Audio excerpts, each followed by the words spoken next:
Ever wonder what it really felt like to live centuries ago? Step into boring history for sleep, where we move slow, speak soft, and let the past whisper its secrets like candlelight on old parchment. Before you get comfy, go ahead and like the video and subscribe, only if you're actually enjoying it.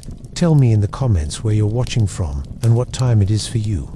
I'm always curious to see the mix of places and time zones hanging out here together. Tonight, we are going to the time before the beginning of the history, a journey to the prehistoric times. Now, close your eyes and let your mind drift backward, past the cities, past the villages, past even the first stone tools. You find yourself in a world almost unrecognizable. The land stretches wide and open, a great expanse of sunlit grasslands that roll and ripple in the wind. There are no roads here, no fences, no signs. The air is alive with the distant rumble of hooves, the calls of birds, the rustle of leaves as unseen creatures move through the undergrowth. This is Africa more than 2 million years ago, and in this place the rules of survival are ancient and unbending.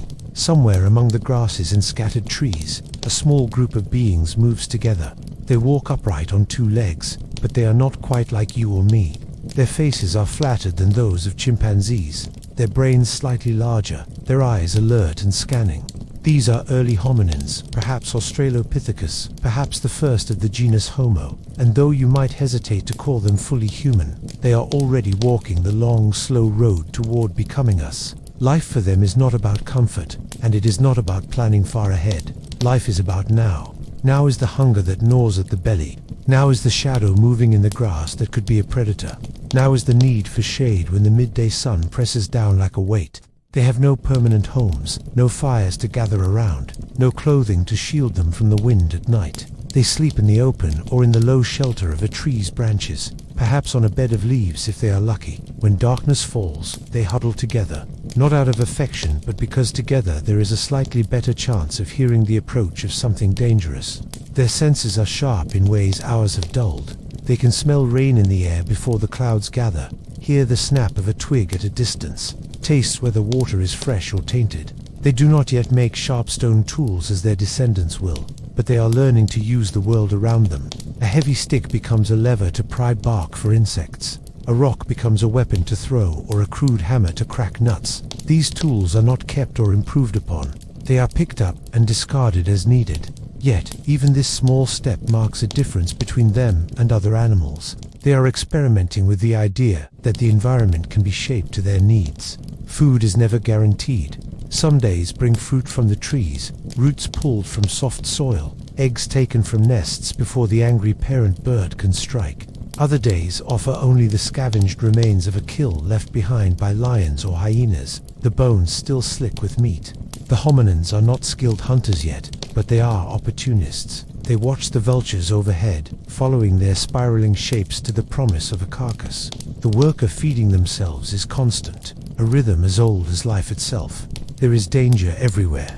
Lions lie hidden in the tall grass, their golden coats almost invisible, until they are close enough to pounce. Leopards prowl the branches above, silent and patient. Snakes slip through the dust without a sound.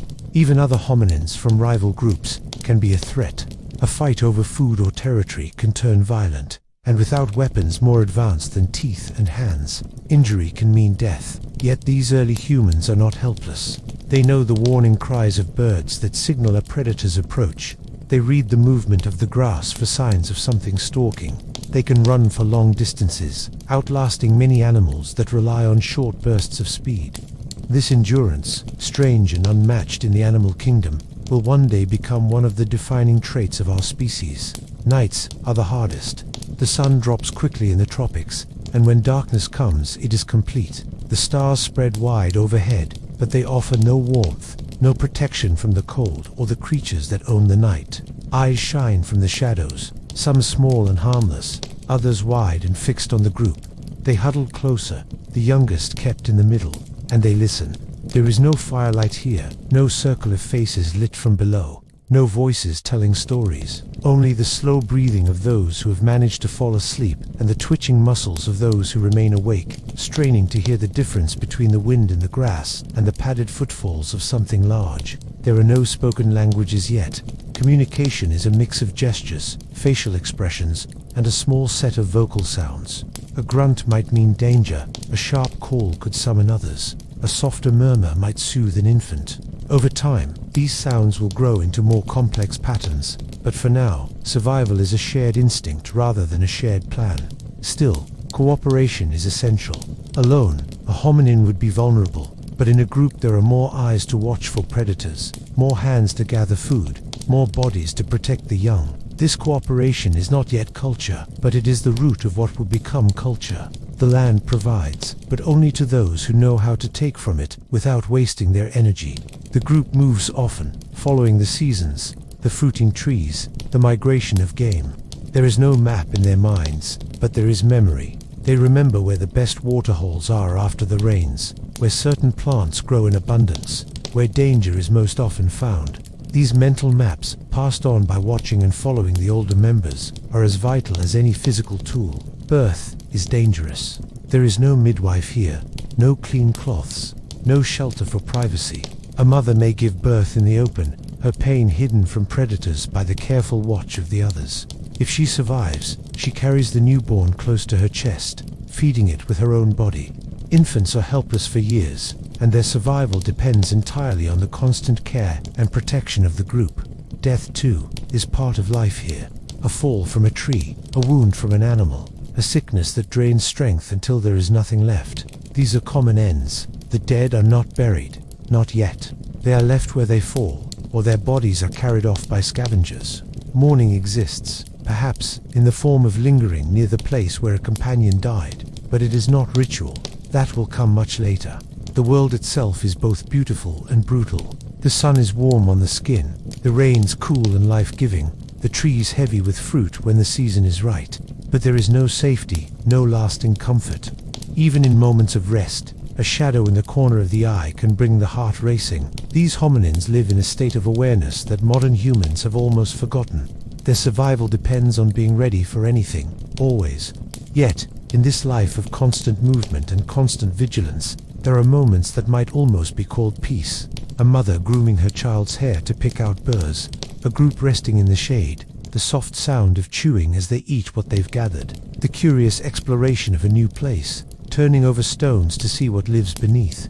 These small things are the seeds of something that will grow into what we think of as humanity. There is no art yet, no carving or painting, but the mind is beginning to turn inward as well as outward.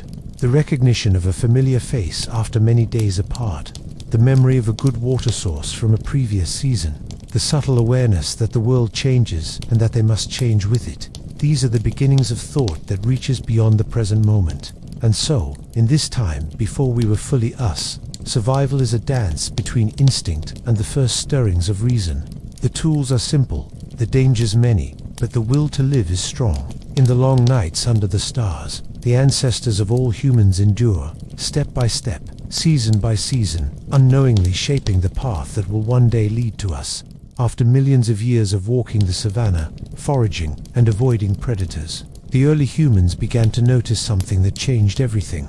Stones lay scattered across the ground, some jagged, some smooth, some with edges that caught the sunlight in a way that made them seem sharper than the rest. They picked them up, not for decoration, not for play, but because they could be useful. A sharp edge could split a tough root or scrape meat from a bone.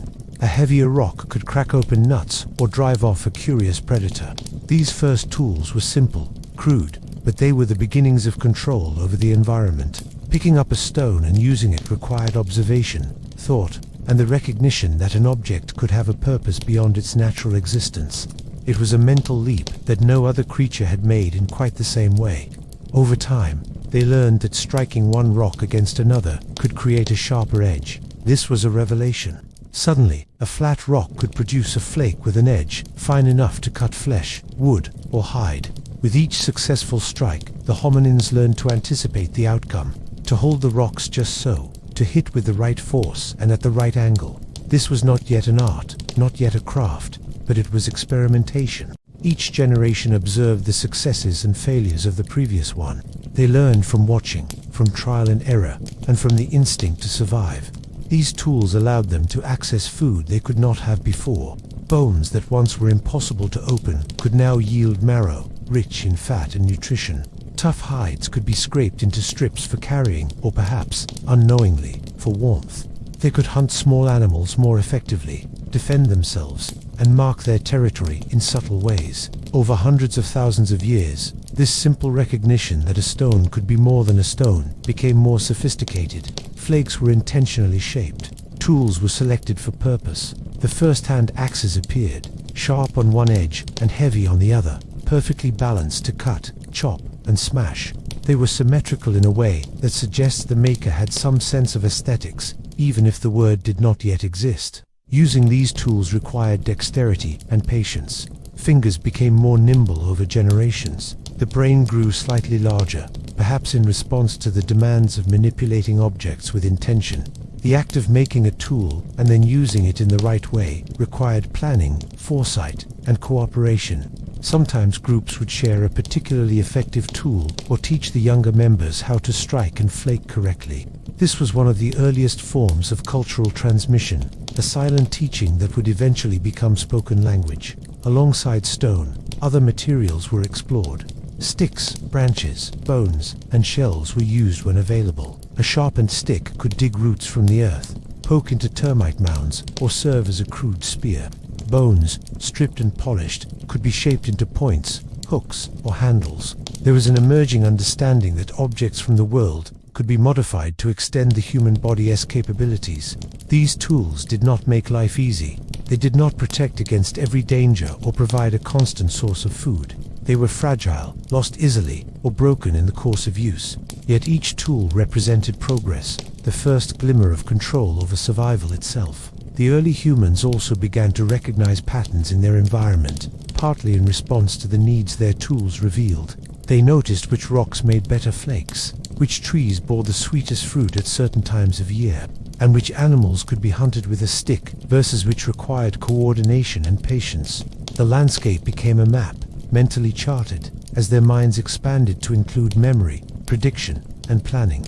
Cooperation became essential. A single person with a hand axe could do little against a large animal, but a group, using tools and strategy, could trap and kill prey. This coordination required subtle communication. Gestures, grunts, and calls conveyed information about danger, about opportunity, about success or failure.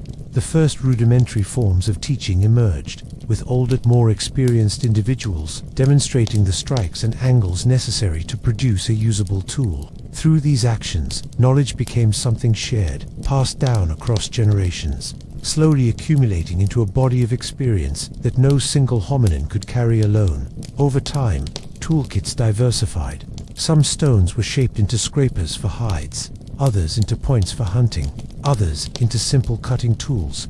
There were distinctions in function, and with distinction came specialization. The first glimmers of labor division appeared, though primitive, as some individuals became more skilled at shaping tools, while others focused on gathering food or protecting the group. This period also saw the first evidence of foresight. Rocks were transported across distances, carried from one site to another because they were known to be useful. The act of carrying a heavy stone for miles implies planning beyond the immediate moment, an awareness that future needs might be met by actions in the present. The landscape itself began to bend to human purpose, subtle as it was. Trails were established, sites revisited, the remains of tools left behind, like markers of past activity. Each site told a story of survival, of ingenuity, of the slow and painstaking process of mastering the world one stone at a time. And yet, for all the cleverness, life remained perilous. A hand axe could not always save from a lion or a leopard. The world was full of hazards, and the hominins were still learning which threats could be met with tools and which demanded flight or avoidance. The constant balance between risk and reward shaped behavior. They learned patience, timing, and observation, skills as vital as any stone flake. In the quiet moments, when the sun slanted low across the grass, the hominins might sit together, fingers tracing the sharp edges of their tools, feeling the weight and balance, testing the cuts and chips. Perhaps there was a sense of satisfaction, even wonder, in what they had created. These tools, crude and imperfect, represented a new kind of power. They were a bridge between instinct and intellect, between the raw impulses of survival and the first conscious manipulation of the world. It is impossible to know what they thought as they struck stones together. Perhaps there was curiosity, perhaps frustration, perhaps delight in discovery. What matters is that the act itself changed everything. In learning to shape objects, humans learned to shape themselves, their behavior, their strategies, and eventually their societies. This period of experimentation and slow mastery of materials would stretch for hundreds of thousands of years, each generation refining techniques, each individual learning through trial and observation. In this way, the seemingly simple act of picking up a stone and striking it against another is the seed from which the vast forest of human innovation would grow. One hand axe does not seem remarkable, yet in its creation lies the quiet triumph of understanding that the world can be molded, that survival can be improved, not just through brute strength, but through thought, patience, and the willingness to observe and act. The hominins of this age were still bound closely to the rhythms of the earth. They followed the rains, the migrations of animals, and the ripening of fruits. Their tools were extensions of themselves, ways to stretch their abilities beyond the limits of muscle and instinct. Life remained fragile, sometimes terrifying, but each flake of stone carried the promise of a future in which humans could endure, explore, and eventually transform the landscape itself. In the shadow of predators and the heat of the sun, the early humans walked, struck, cut, and scraped. They learned, slowly and painfully, that their minds, when combined with simple tools, could give them a foothold in a world that offered no guarantees. They were no longer entirely at the mercy of circumstance. The first tools were a kind of quiet defiance, a statement that survival could be negotiated, influenced, and in some small way, shaped by intention. And so, in the long, hot days and the dark, cold nights, the hominins persisted. They walked the savannah with rocks in hand, shaping not just the stones, but the future of their kind. With each strike, each successful cut, each sharpened edge, the ancestors of humanity inched forward, stepping from the raw immediacy of instinct toward the dawn of thought, the first glimmers of mastery over a world that was once wholly indifferent. Imagine a night on the African savannah long before the first villages, before houses, before anyone even thought of a home. The world is dark, vast, and dangerous. Stars shine above, but their light offers no warmth, no guidance, no protection. In this darkness, the earliest humans huddle together, alert, listening to the rustle of leaves, the snap of a twig, the distant roar of a lion, or the slinking steps of a leopard. They have survived by sight, by smell, by hearing, by the keen attention to every small movement around them. Hunger gnaws at them, but fear is closer, immediate, and constant. And yet, somewhere in this darkness, change is about to occur. A spark, a chance, perhaps lightning strikes a tree, and the dry wood ignites, sending flames curling into the night. Perhaps a group notices the smoke and warmth of a small fire that had begun naturally. Whatever the cause, the effect is profound. The first encounter with fire is not merely warmth. It is illumination, protection, and revelation all at once. They gather around, eyes wide and cautious, bodies tense with a mixture of fear and fascination. The flames are alive in a way nothing else in the world is. They move unpredictably, reaching and twisting, crackling with sound, casting shadows that dance across the grass and trees. The humans are mesmerized. This fire is dangerous, yes, but it is also a tool of survival they have never possessed. Over time, they learn to nurture it, to keep it alive through nights and weeks, transporting it from one site to another, carrying embers carefully in the hollow of logs or in small pits dug into the ground. The fire becomes a central part of life. Nights that once demanded constant vigilance now allow a measure of rest. The glow reveals predators at a distance, deterring attacks. Smoke signals drive away insects and perhaps even snakes. The warmth allows them to sleep in places that were once too cold or exposed, extending their range across the landscape. Food itself is transformed by fire. The earliest humans discover that meat roasted over flames is easier to chew, more flavorful, more digestible. Roots and tubers that were once hard and bitter yield their nutrition after cooking. Fire softens, preserves, and enhances, allowing the body to extract more energy from the environment, sustaining life in ways previously impossible. Beyond warmth and food, fire shapes behavior. It draws the group together, creating a shared space where eyes meet, hands gesture, and sounds are exchanged. Around the fire, communication becomes more intentional. Early grunts and calls are used with purpose. Instructions are passed down, warnings issued, and eventually, stories begin, though in forms we can only imagine. There is a rhythm to nights with fire, a slow unfolding of routine. The group tends the flames, adding fuel as needed, watching for sparks that might escape.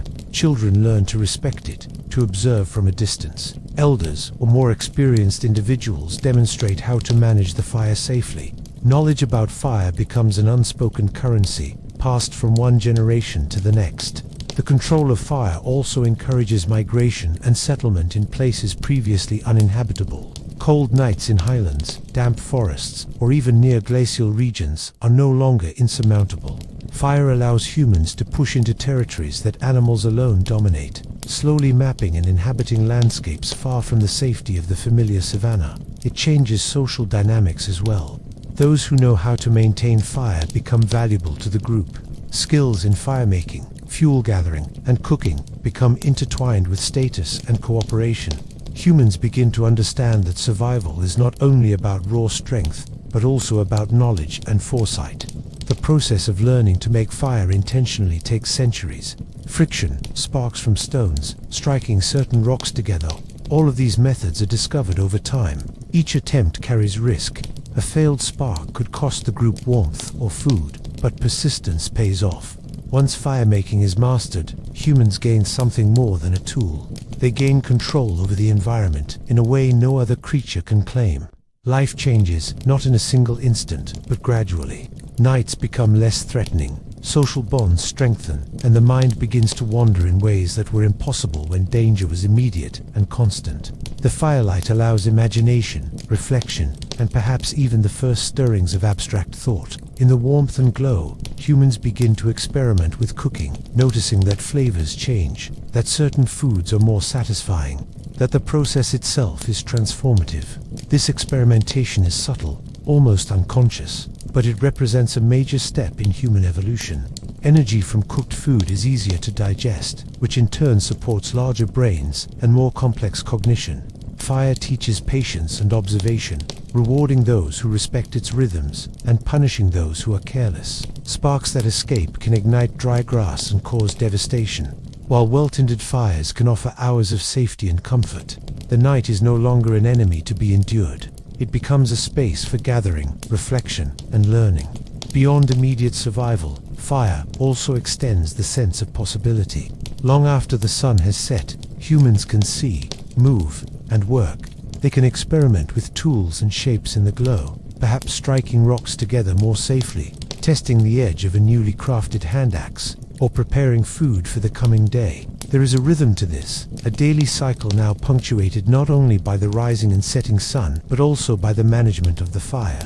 Seasons, migrations, and life cycles become intertwined with flame, smoke, and warmth. The fire itself is almost a companion, a living presence that must be fed, respected, and protected. And so, in the shadow of the night, humans begin to stretch the limits of their capabilities. They learn that the world is not only something to survive in, but something to influence, to shape, and to understand. Fire is not magic, though it may have seemed so at first. It is knowledge made manifest, a tangible reflection of the human mind's growing power. Around the flames, the earliest forms of culture take root.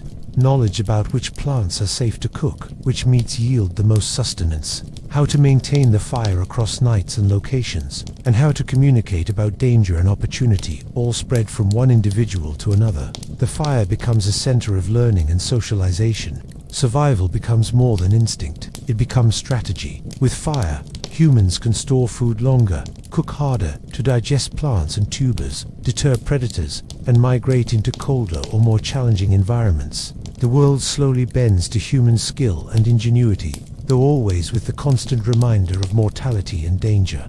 The glow of the fire against faces in the darkness is the first true home humans have ever known. It is not walls or roofs, but it is warmth, light, and a shared sense of security. Around it, hands and eyes move, bodies stretch and relax. Minds begin to plan beyond the immediate, imagining possibilities that extend past today, past this night, past this hunt. And in these nights, long and still, under stars that have not changed for millions of years, the first humans begin to feel the extraordinary truth of what it means to survive. Survival is no longer merely reaction to immediate threats.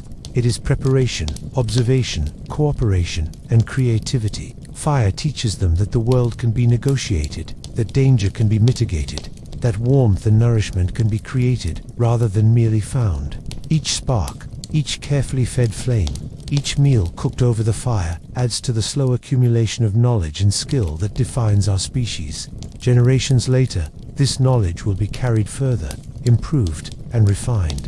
The mastery of fire will become the foundation of new technologies, social structures, and the capacity for thought that stretches beyond the immediate. But in this early moment, in the dark savanna, fire is simply survival transformed. The night is no longer a blind threat. Hunger is eased by cooked food, and the body and mind gain new energy for the endless challenges ahead.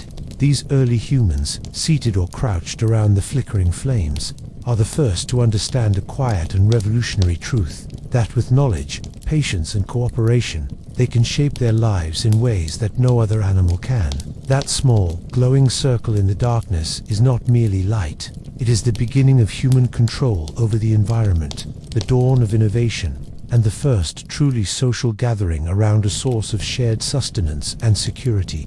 In time, fire will become a companion, a tool, a teacher, and a foundation of civilization. But in this moment, it is simply survival made possible, an intimate glow against the vast, indifferent night, offering warmth, safety, and hope to the earliest humans who are learning to be more than prey in a dangerous world. They sit close, they watch, they tend, and in the quiet rhythm of sparks and smoke, they endure. They endure as humans. The sun rises over the grasslands, soft gold spilling across the horizon, painting every blade of grass with light, and the world seems almost peaceful. Yet for early humans, peace is only a temporary state. Hunger stirs the mind before the body, and the first task of the day is to find food. The early humans are awake long before the sun warms the land. They listen to the soft sounds of birds, the distant calls of larger animals, the subtle shifts in the wind. Every noise, every scent carries meaning. Is that rustle a small animal moving through the underbrush, or the approach of a predator? Each decision is critical. The group moves together, eyes scanning, ears attuned, hands ready to grasp a branch or a stone. Their survival depends on both courage and caution. The first act of finding food is scavenging. It is not glamorous or easy. Meat is rare, and often the best meals have already been hunted by lions, hyenas, or other large predators. But early humans are patient and observant.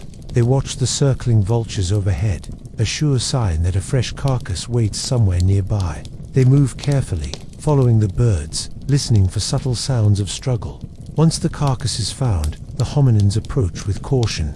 Teeth and claws may still linger in the remains, waiting to defend what belongs to the predators. But the humans have learned to use tools, rocks, and sticks to ward off danger.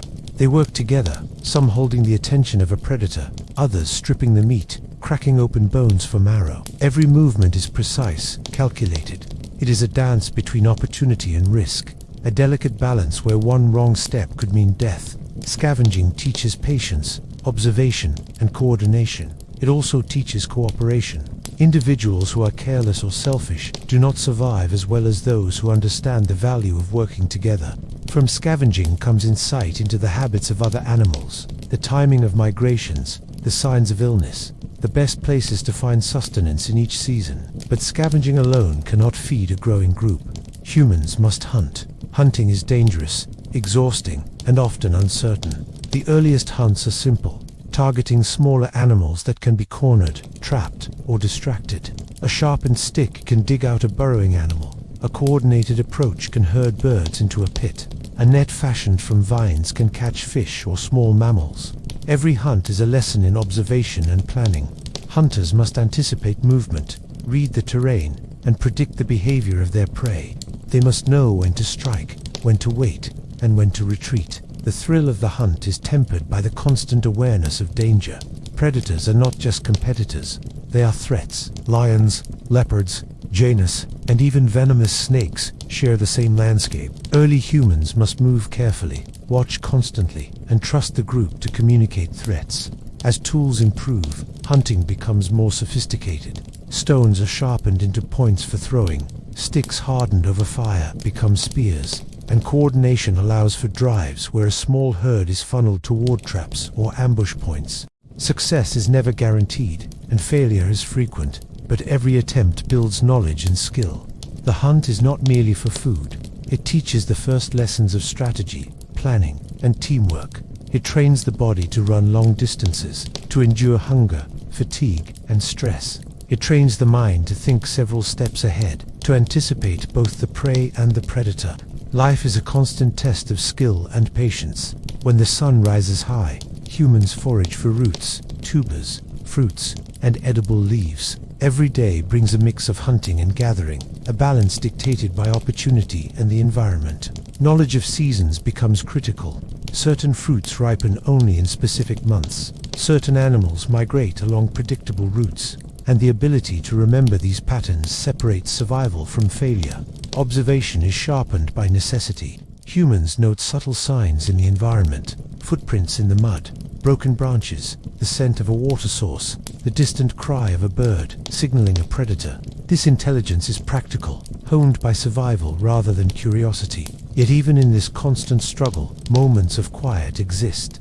Early humans may sit by a waterhole, watching fish dart below the surface, feeling the sun warm their backs, listening to the wind in the grass. These moments allow reflection, observation, and sometimes the simple enjoyment of the world's rhythms. Sharing is essential. Food is not hoarded because hoarding invites conflict or weakness. The group benefits when meat and gathered plants are distributed, when knowledge of where to find water or shelter is shared. These practices sow the seeds of social cohesion and culture. Every hunt, every scavenged meal, strengthens the bonds that make survival possible. Danger is never far away. Predators can strike unexpectedly, weather can change suddenly, and injuries can turn fatal without care. But humans learn to anticipate, to plan, to cooperate. Tools and observation improve the odds, and memory and experience become as vital as muscle or speed. Over time, hunting strategies become more sophisticated. Groups begin to work together to surround prey, to drive herds toward cliffs or pits, to anticipate seasonal They learn the behavior of each species, which animals are cautious, which are fast, which are strong, which can be trapped or driven. These lessons are passed from elder to young, creating the first structured knowledge about survival, even if unspoken. The hunt teaches more than skill. It teaches patience, observation, coordination, and sometimes even empathy. To survive in a harsh world, humans must care for the young, the old, and the injured. They must distribute food in ways that maximize the group's chances of enduring scarcity. The act of hunting is intertwined with these social dynamics, shaping the earliest communities. Scavenging and hunting together create a rhythm of life. Mornings are for observation and tracking. Midday may bring rest and gathering of plant foods. Afternoons and evenings may be spent preparing and sharing meat, mending tools, or tending to the fire. Each cycle teaches adaptation, the ability to read the environment, and the necessity of vigilance. Knowledge becomes cumulative. The discovery of a new technique, the identification of a new plant, the success of a hunting strategy, these are all lessons that endure beyond a single life. They are passed along, improved upon, and eventually codified into the traditions that define humanity. Hunting also fosters creativity. Early humans experiment with strategies, creating simple snares, traps, and methods of ambush. They learn to imitate the movements of prey, to mask their scent, and to move silently. Each success is small, but each contributes to the broader understanding that humans are not merely prey. They can shape outcomes through intelligence, planning, and collaboration. The challenges of the hunt instill resilience. Hunger, injury, failure, and loss are frequent companions, but they also teach endurance and innovation. Early humans learn to persist, to recover from setbacks, to observe mistakes, and to improve techniques. Even the act of carrying meat or roots back to the group teaches foresight and coordination, reinforcing the idea that survival is a shared endeavor. Over countless generations, hunting and scavenging shape not only the body but the mind. Muscles grow strong, reflexes sharpen, endurance extends. The brain grows larger, more capable of memory, planning, and abstract thought. Each success and failure in the hunt strengthens the neural pathways that will one day allow humans to speak, to reason, to imagine worlds beyond their immediate survival. By balancing hunting and scavenging, early humans maintain a fragile equilibrium. They do not always triumph over nature, but they persist. The land offers opportunities, but only to those who can read it, anticipate it, and respond with skill and cooperation. In the long sunlit days and the long dangerous nights, humans survive not by strength alone, but by intelligence, observation, and social cohesion. Hunting and scavenging are not merely tasks. They are the processes through which humans begin to define themselves as a species capable of shaping their destiny. Each spear thrown, each carcass approached cautiously, each root dug from the earth, is a step in the long journey from instinct-driven existence to the complex, thoughtful survival that will characterize humanity. The hunt teaches patience, the scavenge teaches observation, the cooperation teaches trust, and the cycles of success and failure teach endurance. In these simple, repetitive, and dangerous acts, the earliest humans learn what it truly means to survive. And in this slow, methodical learning, the ancestors of humanity continued to move through the world, always aware of danger, always seeking sustenance, always discovering the remarkable balance between themselves, the creatures around them, and the land that offers both life and threat in equal measure.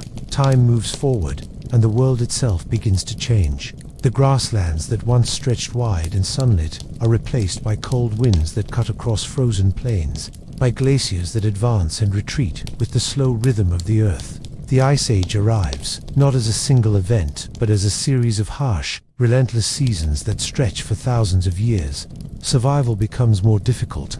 The world is harder to read, scarcer in resources, and more threatening in ways early humans have never experienced. The warmth of the sun is fleeting, often hidden behind thick clouds or snow-laden skies. Rivers and lakes freeze over, and familiar food sources vanish or migrate far away. Herds of animals move across the land in great migrations, seeking grasses and shelter, and the humans who depend on them must follow, sometimes traveling vast distances across icy plains. Hunger is constant, pressing on the body with unrelenting force. Roots and berries are buried under snow. Tubers are frozen solid, and water must be found by breaking ice or following rivers from distant sources. Every step carries risk. The cold numbs fingers and toes, makes movement slower and more dangerous, and can quickly drain the strength of those who are not prepared. Early humans must learn to adapt to this frozen world if they are to survive. Shelter becomes essential. They dig into the snow to create insulated pits, or they huddle in caves that offer protection from the wind. Rocks and earth are used to block drafts, and large branches are piled to create windbreaks. Fire, once a curiosity and a tool, becomes life itself. Maintaining warmth is no longer about comfort, it is about survival. Flames must be kept alive through the freezing nights, tended carefully, with fuel gathered from scarce trees and brush. The fire becomes a center of strategy, planning, and social cohesion, providing light, warmth, and a sense of safety. Clothing emerges from necessity. Animal hides are stretched, sewn, and layered to shield the body from frostbite. Early humans experiment with the way hides can be bound, wrapped, and secured, learning that multiple layers provide more warmth and that certain furs insulate better than others. Every stitch and binding represents ingenuity and adaptation, the human mind stretching to meet the demands of a harsher world. Food scarcity drives innovation. Hunting strategies change. Larger prey like mammoths, bison, and reindeer become primary targets because they provide both meat and hides sufficient for survival in extreme cold. Hunting these massive creatures is dangerous, requiring coordination, patience, and courage. Groups work together to drive herds toward cliffs or into traps, using fire, noise, and their numbers to gain an advantage. Each hunt is a test of endurance, skill, and understanding of animal behavior. Scavenging continues, now against both other predators and the freezing conditions. Humans learn to read signs in the snow, the tracks of wolves, the direction of migrating herds, the presence of shelter in rock formations or groves. Observation is life itself, and memory becomes essential.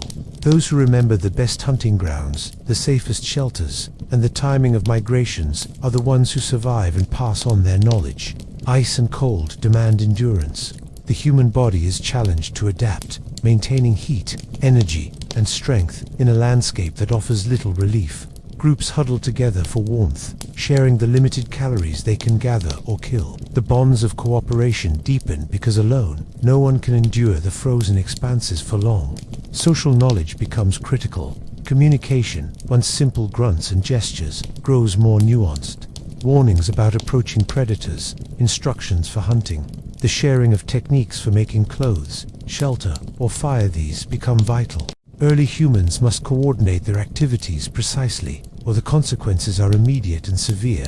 Nights are long, dark and bitterly cold. The wind howls across the frozen plains, carrying the scent of predators, the distant cries of animals, and the sting of frost. Sleep must be brief and careful. A misstep can result in frostbite, hypothermia, or death from predators drawn by scent or movement. Humans cling to each other, to the warmth of fire, and to the knowledge passed down through generations. Survival is both mental and physical. The mind must anticipate the scarcity of food, the approach of storms, and the shifting behavior of prey. Plans are made for days and weeks in advance, as the consequences of failure can be fatal. Early humans learned to store food, to preserve meat in snow or by drying, and to prepare for periods when hunting is impossible. Every decision, from where to sleep to which route to take in pursuit of prey, carries weight. Innovation becomes survival. Tools are refined for icy conditions. Spears and stone points are made more robust to penetrate thick hides. Scrapers and knives are adapted to processed furs for clothing and shelter. Knowledge of fire, carried carefully from place to place, becomes as critical as any weapon. Human skill is tested constantly by the environment. The Ice Age is unforgiving, revealing the limits of physical endurance and intelligence. Yet, through these challenges, humans persist. They learn not just to survive, but to thrive in conditions that would overwhelm almost any other species. Adaptation is not immediate. It is slow, cumulative, and relentless. Those who fail do not pass on their genes or knowledge. Those who succeed teach the next generation through observation, imitation, and subtle instruction. Over time, humans begin to manipulate the environment in small ways. Rocks are piled to block wind. Shelters are positioned to take advantage of sun and warmth. Fires are used to drive away predators and insects. The landscape is gradually understood, mapped in the human mind, and acted upon to improve survival. The harsh world shapes not just behavior, but cognition. Planning for the future, anticipating danger, and understanding cause and effect become essential mental tools. Memory is sharpened by necessity. Observation becomes precise. Early humans learn the patterns of the world in ways that are both practical and profound, laying the foundation for thought, strategy, and eventually culture. Ice and hunger teach lessons beyond the immediate. They instill endurance, patience, ingenuity, cooperation, and the ability to respond to circumstances that are unpredictable and often lethal. Humans learn to read subtle signs, the tracks of prey, the smell of approaching predators, the direction of wind and snow. Each piece of information is vital. The ability to act on it determines life or death. Yet even in this frozen world, there are moments of quiet wonder. The sun glints off icy surfaces, the aurora shimmers in the night sky, and the distant silhouettes of herds moving across snowfields create a rhythm to the harsh landscape. Humans observe, learn, and adapt, finding beauty and understanding in a world that is both lethal and breathtaking. Fire, tools, clothing, and cooperation come together to form a fragile but enduring network of survival strategies. No single element is enough. All must be combined, managed, and refined. Humans learn that the harshest environments demand the greatest skill, and in meeting these challenges, they grow stronger, smarter, and more capable. In this frozen expanse, life is a constant negotiation with nature. The cold, the wind, the scarcity, and the predators create relentless pressure. Every choice matters. Every misstep is a risk. Yet humans persist. They track herds, set traps, maintain fires, prepare hides, and share resources. Knowledge accumulates, passed from elder to child, often silently through observation, sometimes with gestures and sounds. Through the Ice Age, humans are tested in ways that no one in warmer climates could imagine. They endure cold that bites to the bone, hunger that gnaws endlessly, and dangers that appear without warning. And yet, in the process, they develop the resilience, intelligence, and social cohesion that will define the species for millennia to come. Survival in the Ice Age is not merely a matter of instinct. It is a matter of planning, cooperation, innovation, and understanding. Every tool sharpened, every fire maintained, every hunt or scavenged meal contributes to a growing body of knowledge that increases the chances of life for the group.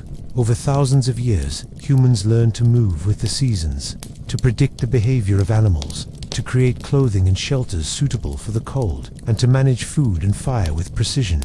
They begin to understand the rhythms of the world and their place within it. Through these experiences, they not only endure, but lay the groundwork for the complex societies, technologies, and cultures that will come long after the ice has retreated. In the end, the Ice Age is both a crucible and a teacher. It forces humans to confront the limits of their bodies and minds, to innovate, to cooperate, and to endure. Those who do survive are stronger, wiser, and more adaptable. In the endless white expanses, under skies heavy with clouds, humans persevere, shaping their lives against the harshest forces nature can offer. Each meal obtained, each fire tended, each shelter constructed is a testament to the growing power of knowledge, cooperation, and skill. And through it all, humans continue, step by step, season by season, generation by generation, enduring hunger, cold, and danger in the unyielding pursuit of life. The cold is a quiet enemy, invisible but relentless, seeping into every crevice of the body, threatening life in ways that hunger and predators cannot. Early humans learn that survival in frozen landscapes depends on more than fire. It depends on protection, on insulation, on ingenuity. The first efforts to stay warm begin with observation. They notice the animals that endure the cold, mammoths with thick fur, wolves with layered coats, reindeer with soft underhair beneath coarse outer hairs. Early humans mimic what they see. Skins and furs become clothing, wrapped, bound, and layered to trap heat. A single hide draped over the shoulders offers some warmth, but multiple layers, bound carefully, can shield the body from wind and frostbite. Sewing emerges as a practical necessity. Bones are sharpened into needles, sinew or plant fibers are twisted into thread, and pieces of hide are joined with careful stitching. Each stitch is both a survival skill and a quiet triumph of human ingenuity. There is no pattern or decoration in the earliest garments. Functionality is the measure of success. Over time, styles improve. Hoods are fashioned to protect the head, leggings to insulate the legs, moccasins to keep the feet from freezing. Humans experiment, layering differently for various conditions, learning which furs are warmest, which stitches hold under stress, which materials resist wet or wind. The act of clothing oneself becomes a daily ritual, a preparation for the demands of the cold, a conscious adaptation to the harsh environment. Shelter is the other half of the battle. Caves are ideal when available, offering protection from wind, snow, and predators. Inside, fires are maintained. Rocks and earth used to block drafts, and spaces are organized for warmth and efficiency. But caves are limited, and humans must also improvise. Branches, snow, and ice are used to construct temporary shelters. They dig into snowbanks, creating insulated pits, cover them with hides, and position fires at the entrance to provide heat. The first knowledge of ventilation emerges instinctively. Too little airflow smothers the fire. Too much lets warmth escape. Shelters are chosen with attention to sun exposure, prevailing winds, and proximity to water and food. They are sites of survival and learning. As humans begin to understand the way the environment can be shaped to protect life, migration becomes necessary as seasons change. Early humans observed the movement of animals, the freezing of rivers, and the growth of snow and ice. They follow the herds, moving to more hospitable areas when resources run low. These journeys are long and dangerous. The cold, hunger, and predators test every individual, yet migration is essential for survival. Humans develop strategies to carry supplies, to keep fires alive during travel, to protect the weak and young. Cooperation is no longer optional. It is essential. Social bonds are strengthened through shared hardship, and the knowledge of routes, water sources, and hunting grounds becomes the most valuable asset of all. The Ice Age teaches creativity. Humans experiment with different ways of combining clothing, fire, and shelter. They discovered that layering hides with air pockets, traps, warmth, that fires inside shelters require careful management, that carrying embers allows them to maintain heat across distances. Every challenge sparks a new approach, a small innovation that increases the chances of survival. Even the collection and preparation of fuel becomes an art. Wood is scarce in many regions, and early humans learned to use what is available: dried branches, moss, and even dung. Each fuel type burns differently, requiring knowledge of how to start a fire, how to keep it going, and how to use it efficiently to heat shelters or cook food. Food itself becomes a tool for warmth. The consumption of high-energy meals, the preparation of cooked foods, and the timing of feeding are all adjusted to maximize the body's ability to endure cold. Hunters and gatherers eat strategically, conserving energy while ensuring sufficient heat and strength. The mind is as active as the body. Humans remember locations of edible plants beneath the snow, predict migration patterns of animals, and anticipate weather changes. Observation and memory become survival tools. Early humans must think ahead, plan for storms, and adapt to unexpected changes in the environment. The cold demands constant vigilance. Frostbite and hypothermia are immediate threats, and small mistakes can be fatal. Hands must be protected to manipulate tools, feet insulated to allow travel, bodies layered to retain heat while moving. Even sleep requires preparation, positioning near the fire, insulation under the body, layering of hydesol to maintain warmth through long dark nights. Cooperation remains central. Individuals share clothing, food, fire, and knowledge. Elders teach younger members how to dress, how to build shelters, how to manage fires and fuel. This transfer of knowledge is slow and deliberate, learned through imitation, demonstration, and practice. Over generations, the collective understanding of survival grows. Innovation emerges naturally. Humans learn that certain materials are more effective than others, that hides can be treated to repel moisture, that layering with gaps of air provides insulation, that sleeping in groups increases warmth, that shelters built partially underground resist wind. Every observation is a lesson, every trial a step forward. The Ice Age is not merely a physical challenge, it is a test of ingenuity, strategy, and social cohesion.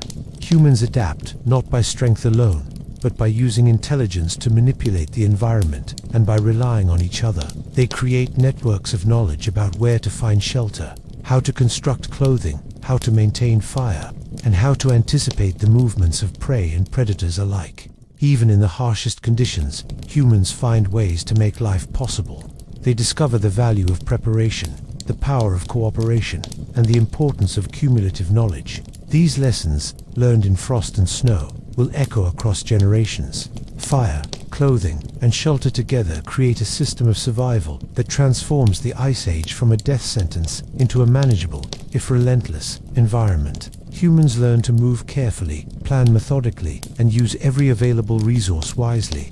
The cold teaches patience, observation, creativity, and endurance. It forces humans to innovate in small, practical ways that gradually accumulate into significant advancements. Even leisure or moments of rest are shaped by the need for warmth. Humans gather near fires, observing, sharing information, and maintaining social bonds.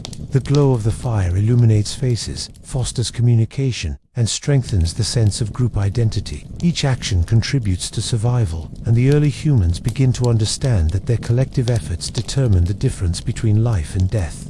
Migration, clothing, and shelter are intertwined. The movement across icy landscapes requires adaptation of all three. Humans must carry or construct clothing suitable for long travel, maintain portable or temporary shelters, and manage fire in unfamiliar and challenging environments. These experiences reinforce observation, planning, and social cooperation. Over time, the cumulative knowledge of these strategies becomes encoded in culture. Traditions emerge, such as which materials to use for clothing, how to arrange shelters for maximum warmth, and how to travel with a group efficiently. Knowledge is passed down, refined, and improved across generations. Survival becomes not only a matter of immediate skill, but also of memory, planning, and teaching. The Ice Age is relentless, yet humans persist. They endure snow, wind, and hunger.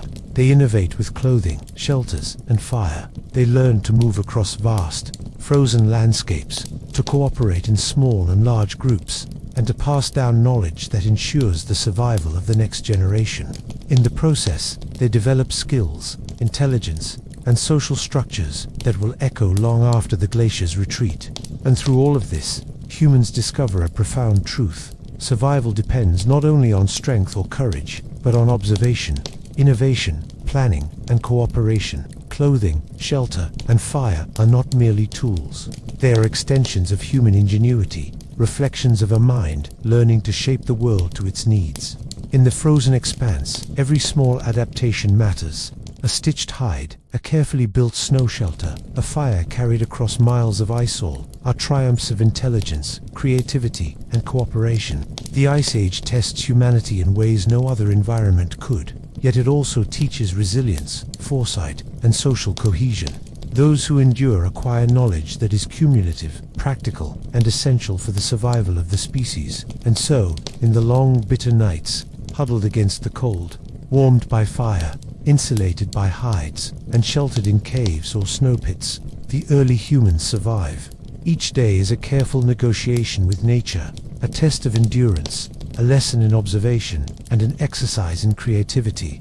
In these moments, humans are not just surviving, they are learning, adapting, and laying the foundations for all that is to come. The Ice Age, harsh and unyielding, becomes a teacher, shaping bodies, minds, and societies. It ensures that survival is not simply instinct, but intelligence applied, creativity employed, and cooperation mastered. In the endless white landscapes, humans persist, enduring the cold, seeking warmth, and discovering the remarkable art of staying alive.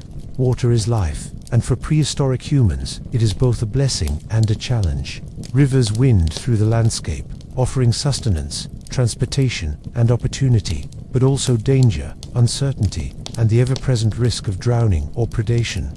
The earliest humans quickly learn that proximity to water is essential. It quenches thirst, nurtures plants and animals, and allows them to plan movements and settlements with the seasons. Observing animals provides the first lessons. Tracks along riverbanks, ripples on the water, and the behavior of fish and birds reveal the presence of fresh water, sometimes where none seemed obvious. Humans follow these clues, learning the patterns of streams, the depth of rivers, and the safest spots to drink or cross. The act of drinking water is simple, yet in a world of predators and shifting weather, it becomes a careful ritual. Eyes scan the banks, ears listen for the subtle warning calls of birds, and movements are slow and deliberate. Every sip is earned, every pause measured against potential threats.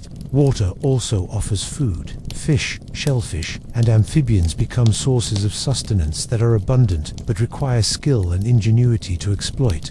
Humans experiment with spears, hooks made from bone, and woven traps. The first fishing expeditions are tentative. A hand dipped into the water might snatch a small fish, while more sophisticated strategies involve coordinated drives or traps where currents are used to funnel prey into reachable areas. These experiences teach patience, observation, and subtle manipulation of the environment. The river itself becomes a teacher. Humans learn its moods, the speed of currents, the rising after rain, the quiet pools, and the dangerous rapids.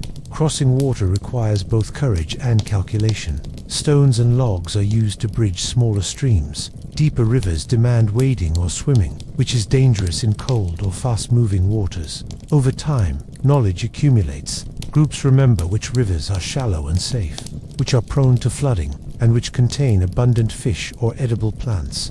These observations are passed along from elder to child, from season to season, creating an early map of the landscape in the human mind. Rivers also shape movement.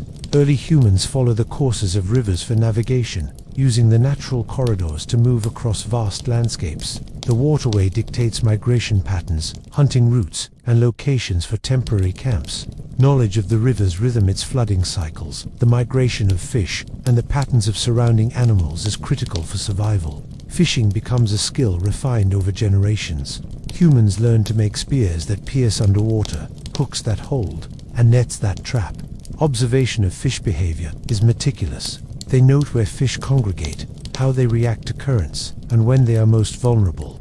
Each successful catch is a triumph of understanding, patience, and skill. Beyond immediate food, rivers provide tools and resources. Stones for axes and scrapers are often found in riverbeds, smooth and sharp from the water's motion. Clay and mud offer materials for early constructions or insulation.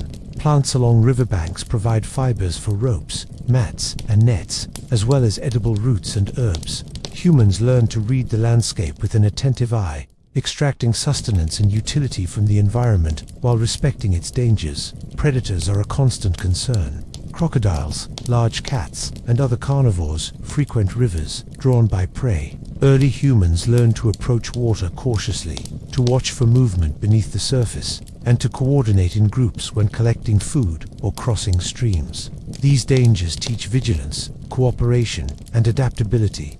Water also becomes a place of experimentation. Humans learn to fashion rafts from logs, to use floating debris to aid in transport, and to test currents for safety. Observation and trial and error lead to incremental improvements in technique and understanding. Even small innovations have survival significance. The presence of water changes the rhythm of daily life. Camps are established nearby, allowing access for drinking, cooking, cleaning, and fishing. Children learn to respect the water, observing elders and imitating safe behaviors.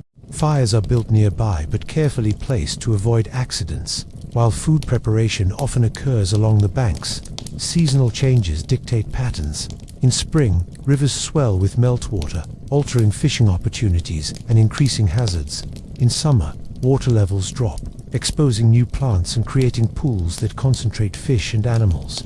In winter, rivers may freeze partially, offering crossing points but introducing risks of thin ice. Humans adapt their behavior to these rhythms, learning the timing of opportunities and the signals of danger. Rivers teach observation and foresight. The ability to anticipate floods, track animal movements, and predict fish behavior becomes a critical survival skill.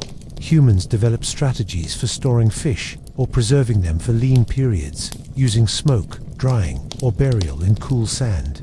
Every small act of ingenuity reduces risk and increases security. The sound of water is both comforting and alerting.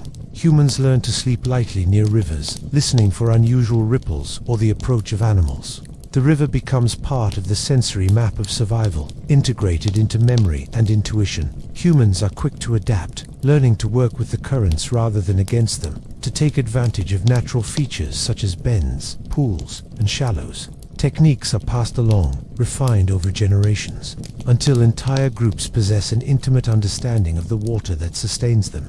Interaction with water also shapes social behaviors. Cooperation is essential for fishing, crossing, and managing resources along the river.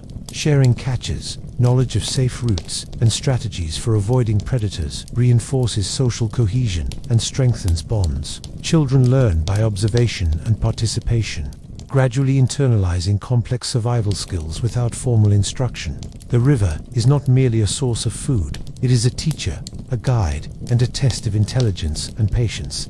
Observation of ripples, shadows, and movements provides lessons in reading the environment, in understanding cause and effect, and in predicting outcomes. Each day spent near water builds the mental and physical skills necessary for survival. Even the collection of water itself demands careful strategy. Early humans learned to avoid stagnant sources that may harbor disease, to gather clean water, and to store it for travel or periods of scarcity. Simple containers, such as hollowed gourds or bark vessels, are used, demonstrating early innovation and problem-solving. Fishing, hunting, and foraging near rivers are integrated into the wider strategy of survival. Humans track animals that drink, use riparian plants for tools and shelter, and adapt to seasonal changes in water availability. The landscape is read not as static but as dynamic, with each element water, predator, prey, plant interconnected and influential. Water also encourages reflection and learning. The flowing river demonstrates cause and effect, the passage of time, and the rhythms of nature. Observing these patterns teaches early humans patience, awareness, and the ability to plan ahead.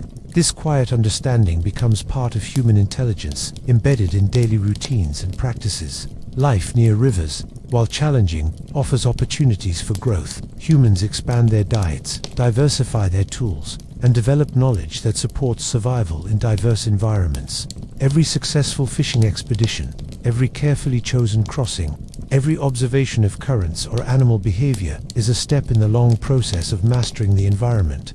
Over generations, the lessons learned along rivers spread. Knowledge of safe water sources, effective fishing methods, seasonal patterns, and strategies to avoid predators is passed on and improved. Humans learn that survival is not just a matter of reacting to the immediate, but anticipating and preparing for what is to come. The river shapes not only physical survival, but also cognition and social structure. Cooperation, knowledge, transmission, innovation, and observation are all reinforced by the challenges and opportunities of life near water. Humans begin to understand that survival depends on intelligence as much as strength, on observation as much as courage. Through countless days and nights along the rivers, humans develop an intimate understanding of the land and water. They learn to navigate, to exploit resources without destroying them, to plan for the lean periods, and to respect the dangers. The river becomes part of the mental map that guides movement, hunting, and settlement. Each encounter with water reinforces lessons of patience, vigilance, and ingenuity. The smallest ripple, the faintest scent, the movement of fish beneath the surface is noticed, interpreted, and remembered.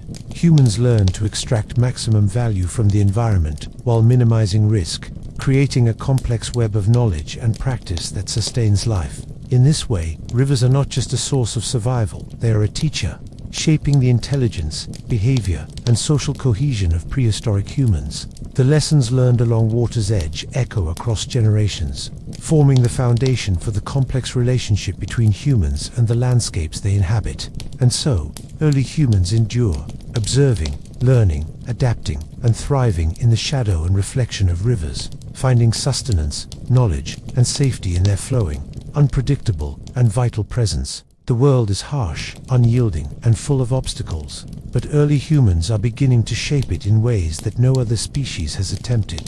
The discovery of stone tools is one of the most profound leaps in survival, intelligence, and adaptability. It begins with observation, noticing that certain stones break in predictable ways, that sharp edges can cut meat or scrape hides, that force applied with intention produces results unlike anything achieved by hand alone. A rock is more than a rock, it becomes an extension of the body, a tool that multiplies strength and precision. Early humans experiment, striking one stone against another, producing flakes with sharp edges. The first attempts are crude, jagged, but effective. A flake can slice through flesh, strip bark, or sharpen a stick into a rudimentary spear. Each successful strike teaches the mind about angles, force, and the nature of different types of rock. Over time, experimentation becomes more deliberate. Humans learn to select the best stones, those that fracture predictably, that produce the sharpest edges. Flint, chert, and obsidian become prized materials. The process of shaping a tool requires patience and observation. The user must strike at the correct angle with controlled force, anticipating the way the stone will break. Mistakes are common, and early humans quickly understand that precision is critical. Failure wastes energy and material, while success can mean the difference between acquiring food and going hungry. Tools are not limited to cutting. Early humans fashioned scrapers to process hides, choppers to break bones, and simple hammers to drive stakes into the earth or crack nuts. Each new tool reflects an understanding of the environment and the demands of survival. The creation of tools also begins to shape cognition. Humans must visualize the end product, plan the steps to achieve it, and understand cause and effect in a way that goes beyond instinct. Memory becomes essential, remembering which strikes produce a useful edge, which stones are most effective, and which techniques work best in specific situations allows skills to improve with practice. Tools transform the hunt. Spears sharpened with stone points allow humans to strike from a distance, reducing risk from dangerous animals. Knives make it possible to process meat quickly and efficiently, to remove hides without waste, and to access marrow within bones, a rich and essential source of nutrition. Even simple choppers expand the range of accessible food, allowing humans to break open nuts, tubers, or shells that were previously unreachable. Observation and experimentation are constant. Every new material, every encounter with a problem, leads to innovation. Humans notice the shape and hardness of stones, the way sticks bend, the effect of fire on wood and bone. They begin to combine materials, attaching stone to a stick to make a spear, or combining a scraper with a handle for better leverage. Each combination represents not only skill but imagination, the ability to envision a function beyond the immediate. Tools also extend social cooperation. Making a spear or a scraper is often a group activity. Elders show younger members how to strike stones, how to shape handles, and how to test edges. Knowledge is shared, taught through demonstration, imitation, and guidance. In these interactions, humans learn not just the mechanics of survival, but the importance of communication, observation, and social cohesion. The impact of tools is profound. The efficiency of hunting improves, allowing larger prey to be taken with less risk. Processing hides for clothing becomes possible, aiding survival in cold climates. Food that was once inaccessible becomes available, and the ability to create shelters improves. Tools change the relationship between humans and the environment. No longer passive participants, humans begin to manipulate, shape, and exploit the world with increasing sophistication. Over generations, techniques are refined. Tools become lighter, sharper, and more specialized. Hand axes are shaped with care, points are made longer and more durable, and scrapers become more precise. Each generation builds upon the lessons of the previous, creating a cumulative knowledge that accelerates survival and capability. Toolmaking is also a reflection of foresight. Humans begin to anticipate future needs, preparing tools before they are immediately necessary. Stones are carried for later use, prepared with care, and sometimes stored in safe locations. This planning indicates a shift from reactive survival to proactive strategy, a crucial step in human cognitive evolution. Tools facilitate other innovations as well. The ability to cut and shape wood, bone, and hides enables the creation of shelters, clothing, and containers. Fire management improves with tools to manipulate coals and split wood. Even social structures are influenced, as individuals with greater skill in toolmaking gain respect and influence, passing on their knowledge through teaching and demonstration. The use of tools also extends the range of human activity. Humans can access previously unreachable food sources, hunt larger or more dangerous animals, and survive in harsher climates. Each tool represents a solution to a specific problem, a means of adapting to the environment in ways that purely biological traits cannot provide. Observation, creativity, and practice converge. A sharp stone flake may be a simple object, yet it embodies intelligence applied to the challenges of daily survival. Its creation requires attention, planning, and skill, and its use multiplies the power and efficiency of the human body. Tools also encourage experimentation with the environment. Humans notice that certain materials are more durable, that fire can harden wood or soften hides, and that combining materials produces new functions. These observations lead to incremental advances that accumulate over generations, gradually transforming the human relationship with the natural world. In addition to practical use, tools influence cognition. The ability to visualize an end product, manipulate objects to achieve it, and refine techniques through trial and error strengthens problem-solving skills, memory, and abstract thinking. Each act of toolmaking is also a lesson in patience, precision, and observation, qualities essential for survival in a harsh and unpredictable world. Tools are also intertwined with social identity.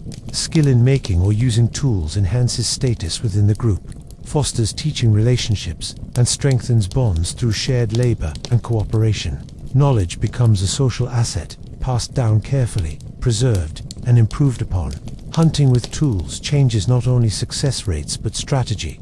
Spears allow humans to hunt from a distance, reducing risk from dangerous prey.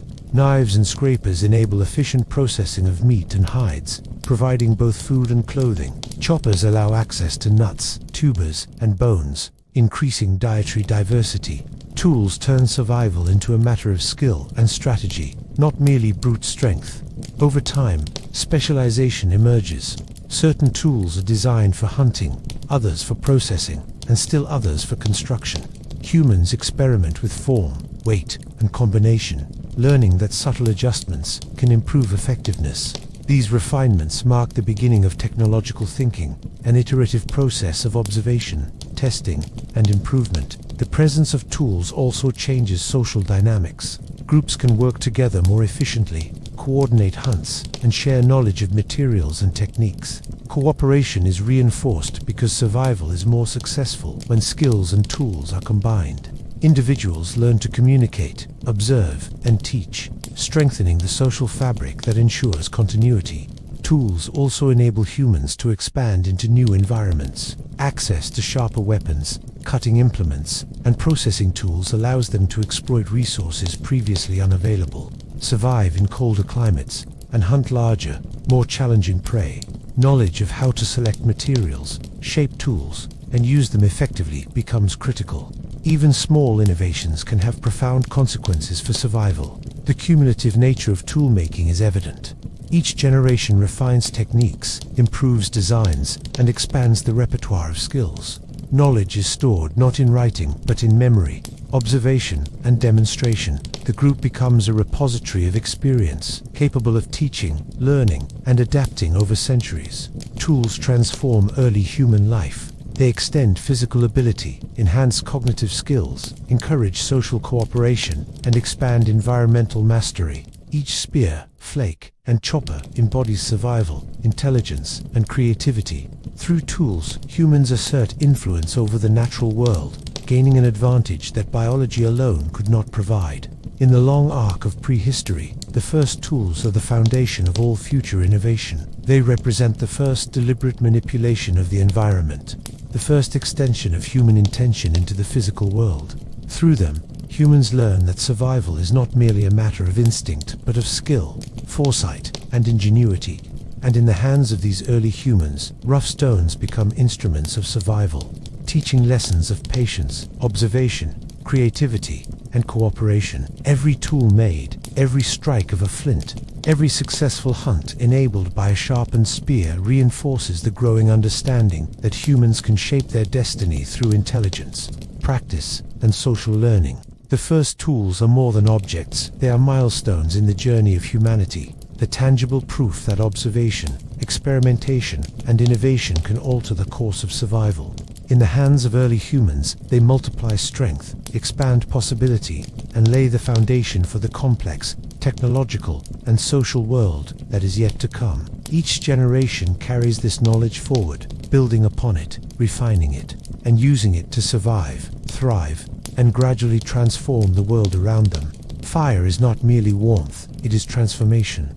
In the earliest days, humans discover it as a force of nature, striking spontaneously from lightning, volcanic activity, or sparks produced by stones. At first, fire is feared as much as it is revered. Its light and heat are mesmerizing, its unpredictability dangerous. Early humans learn to respect it, to approach carefully, to feed it, and keep it alive.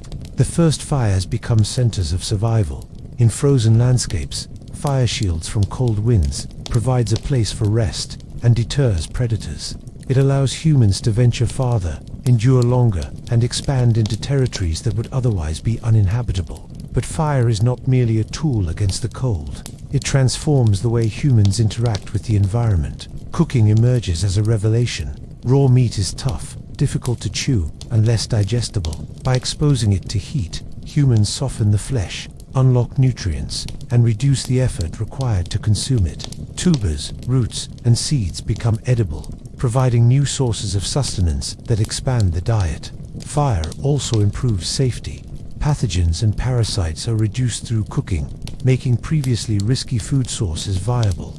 Humans can store and prepare food in ways that were impossible without heat. The ability to cook encourages social cohesion, as groups gather around flames to share meals, exchange knowledge, and plan future actions. Fire becomes a place of learning.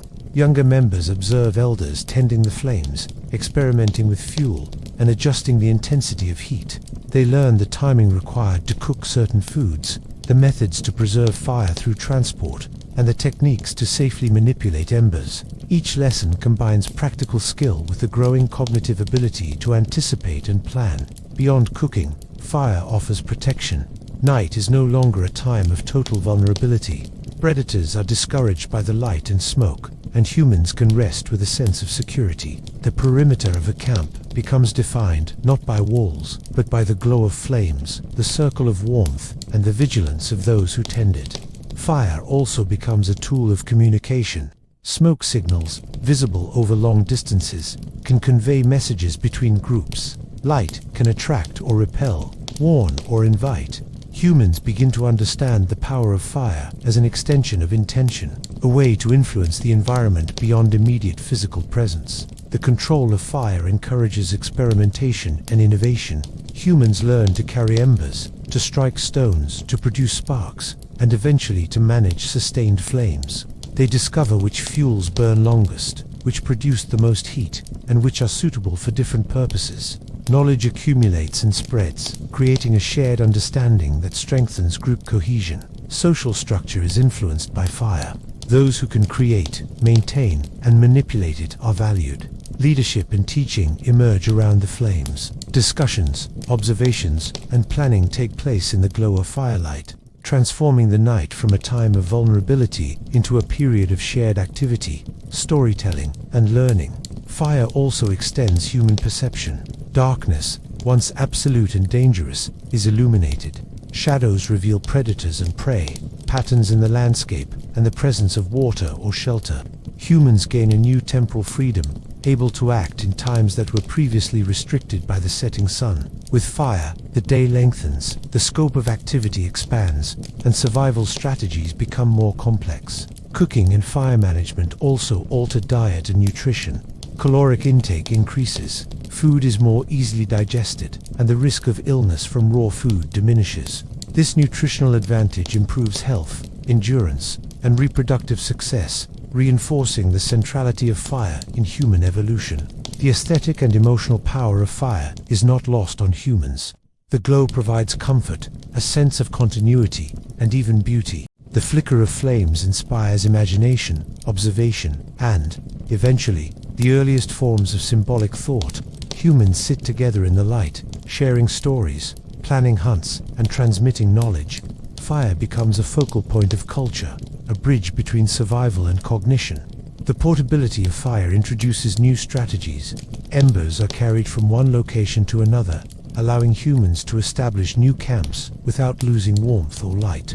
Knowledge of how to protect, transport, and reignite fire becomes an essential skill. Groups can traverse previously inaccessible terrain, confident that they can maintain the benefits of fire even in remote or hostile environments. Fire also encourages tool innovation. Heated rocks are used to harden wooden implements, improve hunting tools, or process food more efficiently. Charcoal and ash become materials for preserving food, or even softening hides. Every new application demonstrates the expanding understanding of cause and effect, of the ability to manipulate the environment for survival. Even as fire is harnessed, its dangers remain. Carelessness can destroy shelters, food stores, or even life itself. Early humans learned discipline and attentiveness, developing routines to maintain fire safely.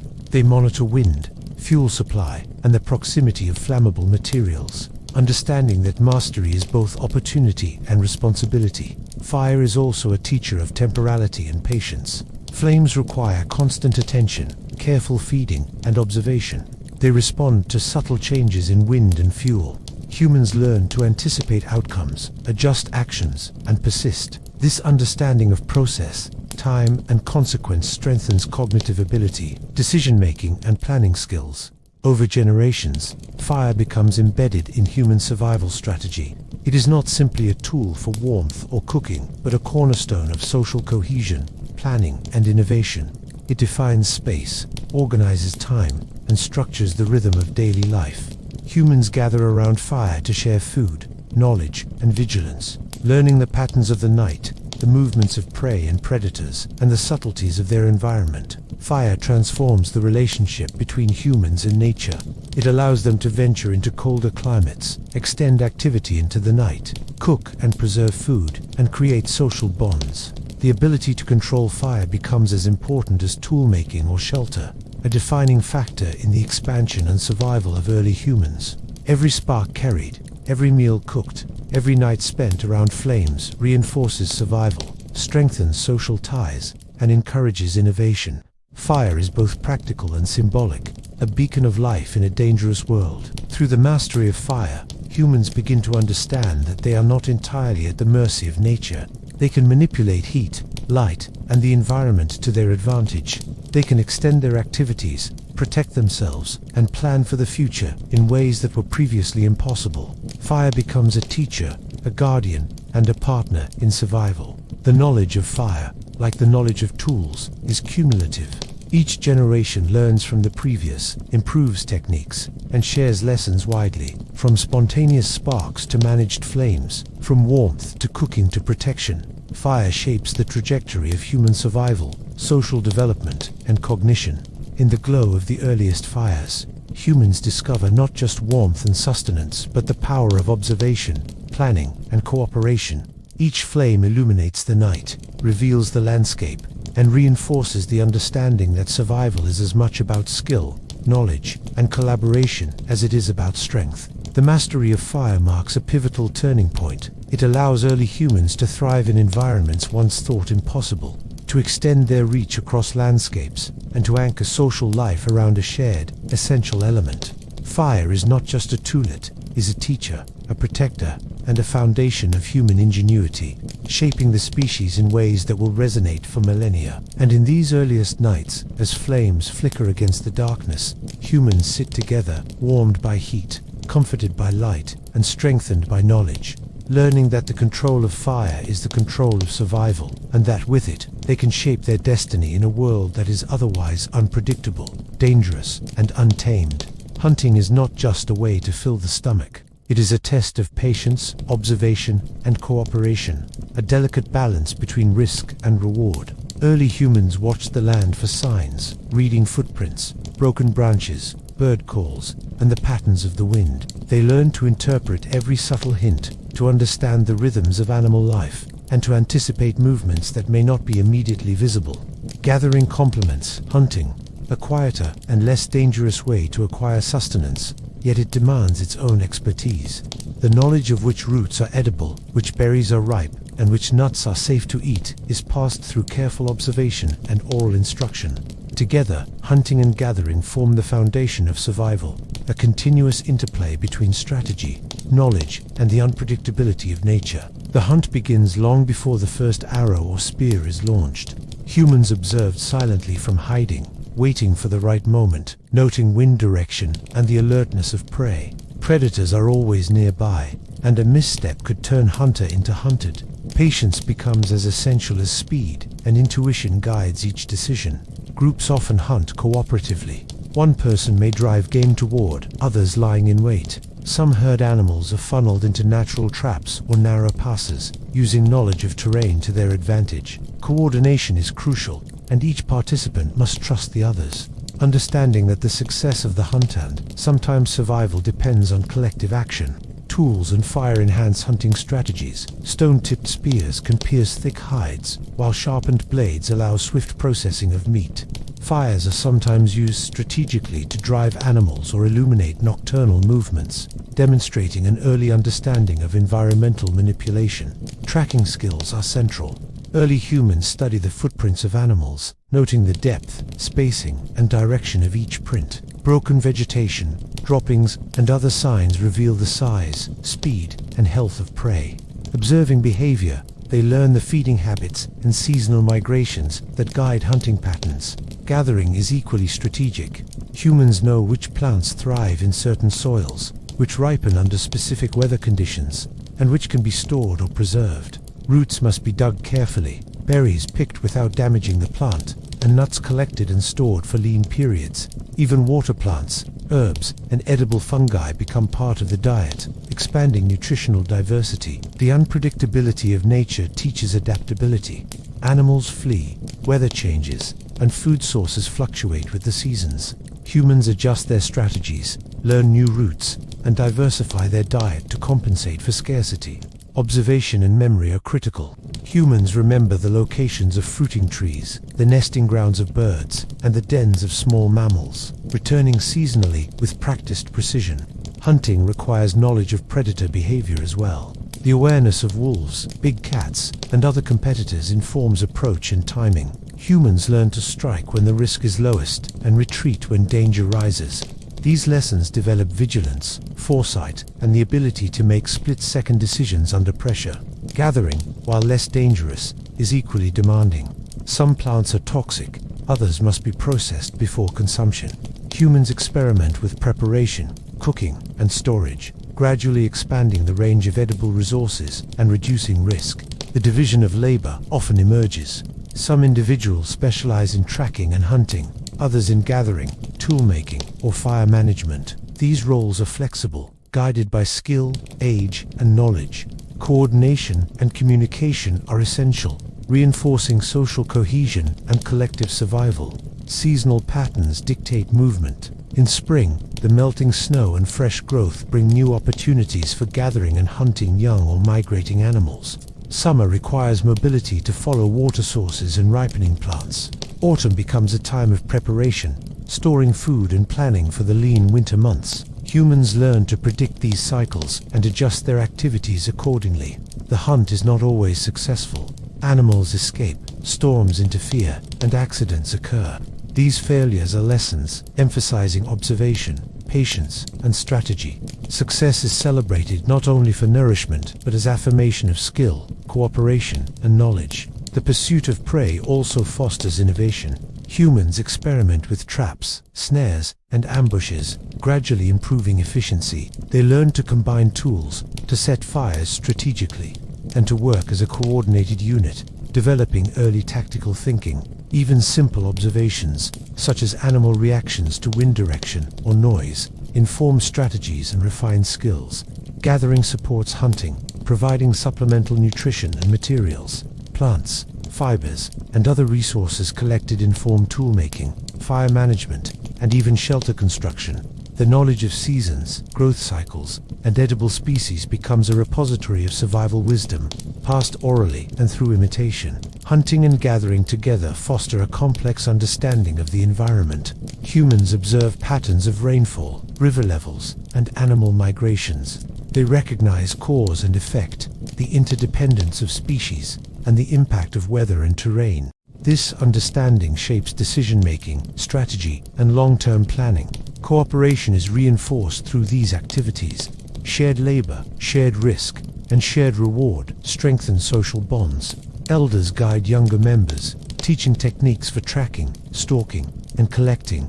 Mistakes are corrected gently, lessons repeated, and successful strategies imitated, ensuring continuity of knowledge. The hunt teaches stealth and patience. Humans learn to move silently, to hide behind natural cover, to anticipate animal behavior, and to control their own excitement and fear. Gathering teaches discernment and timing, recognizing ripeness, avoiding toxicity, and preserving resources. Both practices cultivate attention, memory, and observation. Tools amplify effectiveness. Stone-tipped spears allow distance strikes, knives expedite processing, and baskets or sacks carry gathered items efficiently. Humans learn to adapt tools to specific tasks, refining both design and technique over time. Even small innovations like sharpened sticks, weighted snares, or smoke to drive animals demonstrate ingenuity and understanding of cause and effect. Hunting also teaches respect for the environment. Humans observe breeding cycles, animal health, and seasonal migrations, learning not to deplete populations. Gathering emphasizes sustainable use of plants, careful collection, and respect for natural regeneration. These practices ensure resources remain available for future survival. The sensory skills developed are extraordinary. Eyes track movement and shape. Ears detect subtle rustlings. Noses sense the presence of animals or edible plants. Attention to detail, memory, and intuition combine, allowing humans to interpret the environment with precision. Each hunt and gathering expedition is a lesson in adaptation, skill, and observation. Over generations, knowledge accumulates. Best hunting grounds, fertile foraging areas, and seasonal cycles are memorized and shared. Strategies are refined, traps perfected, and tools adapted. The collective understanding of the landscape ensures survival and efficiency. Social dynamics are intertwined with survival. Hunting success increases status, sharing food reinforces bonds, and teaching skills ensures continuity. Groups that cooperate effectively, communicate, and distribute resources wisely are more likely to thrive. Early humans learn that survival is a combination of intelligence, observation, skill, and social cohesion. Food is not simply sustenance, it is a measure of knowledge, planning, and coordination. Each meal reflects effort, strategy, and understanding of the environment. The rhythms of hunting and gathering shape daily life. Dawn and dusk become active periods. Midday may involve processing food, repairing tools, or observing patterns in the landscape. Humans align their activities with natural cycles, learning to anticipate the behavior of prey and the availability of plants. Every expedition teaches patience, careful planning, and adaptability. Mistakes have consequences, yet they also provide lessons for the future. Humans develop contingency strategies, multiple approaches to hunting or gathering, and methods to store surplus in anticipation of scarcity. Over time, hunting and gathering become not only means of survival but a repository of intelligence. Humans learn to predict, plan, and cooperate. They refine tools and techniques, observe the environment with acute attention, and pass knowledge across generations. The mastery of hunting and gathering is a blend of skill, intuition, observation, and social cooperation. It allows humans to exploit the richness of the environment without exhausting it, to survive in diverse climates, and to build knowledge that will support future innovations. Through these practices, humans learn that survival is not a solitary act, but a collective endeavor. Observation, skill, cooperation, and adaptation ensure that groups endure where individuals might fail.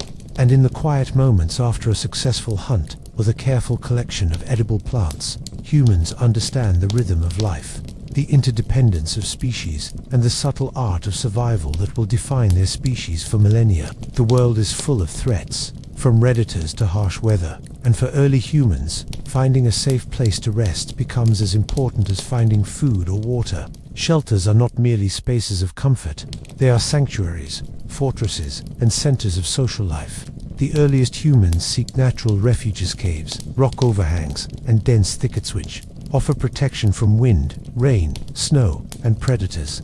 Caves provide shade in summer, insulation in winter, and security that open landscapes cannot. Early humans observe animals, learning which locations offer safety, which hideaways are defensible, and how to use natural features to their advantage. Caves are chosen not at random, but for strategic reasons.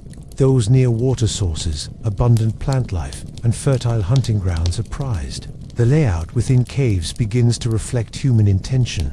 Areas are designated for sleeping, tool-making, fire management, and storage. Stones, bones, and other natural materials are used to partition spaces, creating a rudimentary organization that supports both survival and social structure. Fires are built near cave entrances or within cleared areas, providing warmth, light, and protection. Smoke escapes through openings, deterring predators while marking human presence. The flickering glow illuminates the walls, creating a canvas where the first marks of symbolic thought may later appear. Outside of caves, humans construct temporary shelters from wood, leaves, grass, and animal hides. These structures offer mobility, allowing groups to follow seasonal resources, pursue migrating prey, or escape flooding and other dangers. The choice of materials depends on availability and function. Wood provides framework, leaves and grasses create insulation, and hides offer waterproofing and warmth. The construction process itself demands skill, observation, and cooperation. Poles are cut to appropriate lengths, tied or wedged into position, and covered to create stable, weather-resistant dwellings. Groups work together, each member contributing strength, knowledge, and dexterity. Children observe, learn, and imitate, gradually internalizing the skills necessary for future survival. Shelters also reflect social organization. Sleeping arrangements, fire placement, and tool storage suggest hierarchy, cooperation, and division of labor.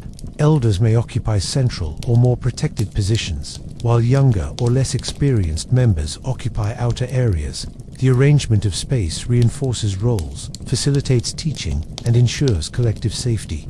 Over time, humans experiment with semi-permanent constructions. Stones are piled to form low walls, sticks are interwoven for windbreaks, and shelters are positioned to maximize sunlight, warmth, and protection from storms. Each improvement increases comfort, reduces energy expenditure, and enhances survival chances. Shelters also serve as centers of learning. Children observe tool-making near fires, the preparation of food, and the maintenance of the dwelling. Knowledge of construction, materials, and spatial organization is passed down through demonstration and imitation. creating continuity across generations. The first villages emerge as groups recognize the advantages of proximity to resources, cooperation, and safety in numbers. Camps evolve from temporary clusters to structured communities, often near rivers, fertile valleys, or coasts. These locations provide access to water, food, and raw materials, supporting a larger, more stable population. Villages are not static. They grow, shift, and adapt in response to resource availability, environmental change, and social dynamics. The layout reflects practical needs: sleeping areas near the center for safety, storage at accessible points, communal spaces for cooking and gatherings, and designated zones for tool-making or hunting preparation. Fire remains central, both as a source of warmth and as a social focal point. It illuminates communal life, provides protection, and becomes a space for storytelling, teaching, and planning. The presence of shelters transforms daily life. Activities are no longer entirely dictated by immediate survival needs. Cooking, tool maintenance, socialization, and observation of the environment all take place within or around dwellings. Humans develop routines that balance labor, rest, and learning. Knowledge accumulates. Groups memorize the best materials for construction, the most secure locations, and strategies for adapting to changing seasons or climates. Experience teaches how to weather storms, manage fire safely, and organize space efficiently. Social cohesion is reinforced through shared labor and mutual protection. The construction and maintenance of shelters encourage foresight and planning. Humans anticipate future needs, store materials, and prepare for seasonal changes. They learn to repair damage, adapt to environmental pressures, and improve the durability of dwellings. This long-term thinking represents a cognitive leap, linking immediate survival with strategy and foresight. Children learn by observing patterns. They see how elders select materials, how fires are tended, and how tools are stored. They understand the importance of space organization, safety, and cooperation, internalizing lessons essential for adult life. Shelters also provide psychological security. Humans can rest, recover energy, and regain mental clarity in spaces protected from wind, rain, and predators. The predictability of a shelter offers comfort, reduces stress, and allows planning for hunting, gathering, and future movements. Villages create opportunities for innovation and specialization. Some individuals focus on tool making, others on hunting, gathering, or shelter construction. Social structures emerge, with roles based on skill, age, and experience. Knowledge is shared deliberately, ensuring continuity and efficiency. Even modest shelters shape human culture. Decorations, arrangement of objects, and care in construction reflect observation, aesthetic awareness, and social signaling. These subtle behaviors lay the foundation for symbolic thought, artistry, and the later development of complex communities. Shelters support survival in extreme climates. Insulated dwellings allow humans to endure cold winters, while strategically placed structures provide shade and ventilation in hot regions. Knowledge of orientation, sun patterns, and wind direction informs placement and design. Over generations, humans refine techniques. They learn which materials resist decay, which structural forms are most stable, and how to combine natural elements to improve comfort and durability. Observation and experimentation guide each advance. Daily life within shelters is a mix of work and rest. Fires are maintained, tools repaired, food prepared, and children instructed. Elders pass on lessons of tracking, foraging, hunting, and environmental observation. Each day reinforces survival skills, social cohesion, and knowledge transfer. The first villages represent more than survival. They are a network of relationships, resources, and knowledge. Proximity allows sharing of labor, distribution of food, and collective defense against predators or rival groups. Humans begin to understand that safety, efficiency, and survival improve when resources and effort are pooled. Shelters, caves, and villages also encourage planning and foresight. Food is stored, tools are maintained, and spaces are organized for efficiency and security. Humans begin to understand the value of preparation, continuity, and strategic thinking. Observation of the environment continues. Humans note seasonal changes, water levels, animal migrations, and plant cycles, adjusting the placement, design, and function of shelters accordingly. Knowledge is cumulative, stored in memory, and reinforced through practice and teaching. In essence, shelters are more than protection. They are a nexus of survival, learning, and social organization. Each construction, whether temporary or semi-permanent, represents observation, problem-solving, and adaptation. Through shelter, humans assert control over a hostile environment, create spaces for learning, and establish the foundations of communal life. Life within shelters shapes human perception, planning, and cooperation. Humans learn to allocate space, share labor, and balance immediate needs with long-term goals. They observe patterns in the environment, manage fire, and maintain tools. They pass this knowledge forward, ensuring survival, efficiency, and social cohesion. Over time, shelters evolve, reflecting both practical necessity and emerging human intelligence. The choice of location, construction materials, and internal organization demonstrates observation, planning, and innovation. Communities expand, knowledge accumulates, and survival becomes increasingly reliable. Shelters, caves, and villages mark a turning point in human history. They allow extended habitation, organized social life, and cumulative knowledge. Humans are no longer entirely at the mercy of the elements. They create protected spaces where survival, learning, and social life converge, laying the groundwork for the development of agriculture, permanent settlements, and complex societies in the millennia to come. And in the quiet hours of early nights, as firelight flickers across walls, humans sleep with a sense of security, comfort, and continuity, understanding that the shelter they inhabit is as vital to survival as food, water, and tools, a place where life is protected, knowledge preserved, and the future of their species quietly secured. Early humans are defined not only by their intelligence and tools, but by their ability to adapt to an unforgiving world. Clothing is one of the most intimate and immediate adaptations, a barrier between fragile flesh and the extremes of nature. Before weaving or sewing, survival depends on observation, ingenuity, and the careful use of available materials. Animal hides are the first solution. Humans notice the warmth provided by fur, the durability of thick skins, and the waterproof properties of certain pelts. They experiment with wrapping, tying, and draping hides across shoulders, torsos, and limbs, discovering that even simple coverings dramatically improve endurance in cold climates. Scraping and softening the hides becomes an essential skill. Raw skins are stiff, prickly, and unpleasant to wear. Using stones, bones, and even fire, humans learn to remove hair, soften fibers, and make the hides pliable. This process requires patience, observation, and skill, as improperly treated hides can rot, tear, or fail to provide sufficient insulation. Clothing is not merely about warmth. It also offers protection against cuts, insect bites, thorns, and rough terrain. As humans venture across rocky landscapes, dense forests, and thorny brush, clothing reduces injury and allows movement with greater confidence. Early humans quickly recognized that durability and flexibility must be balanced with warmth. The thickness of hides, the method of fastening, and the placement of seams or ties all affect mobility and comfort. Knowledge accumulates through trial, error, and observation, creating increasingly effective clothing solutions. Fastening techniques evolve. Simple ties made from strips of hide, plant fibers, or sinew allow garments to stay in place during hunting, gathering, or combat with the elements.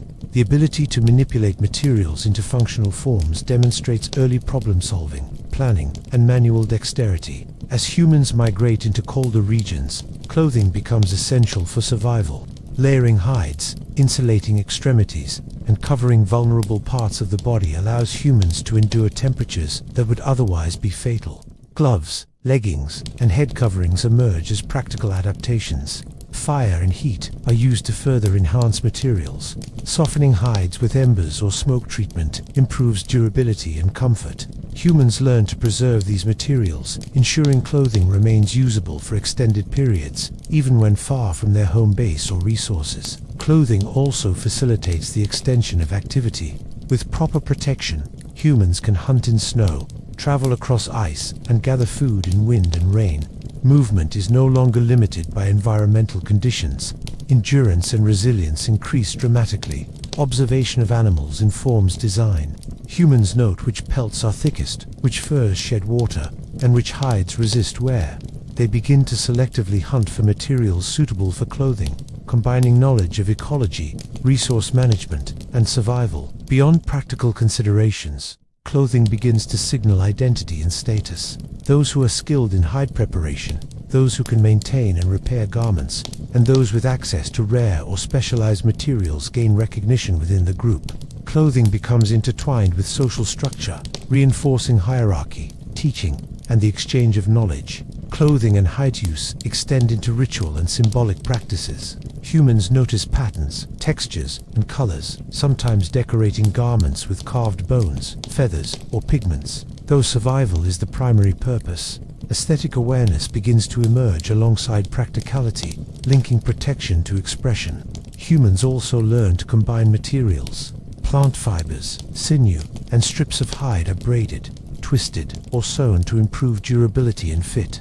Early stitching techniques emerge, even if crude, allowing garments to be more functional and longer lasting. Each innovation reflects observation, experimentation, and incremental improvement.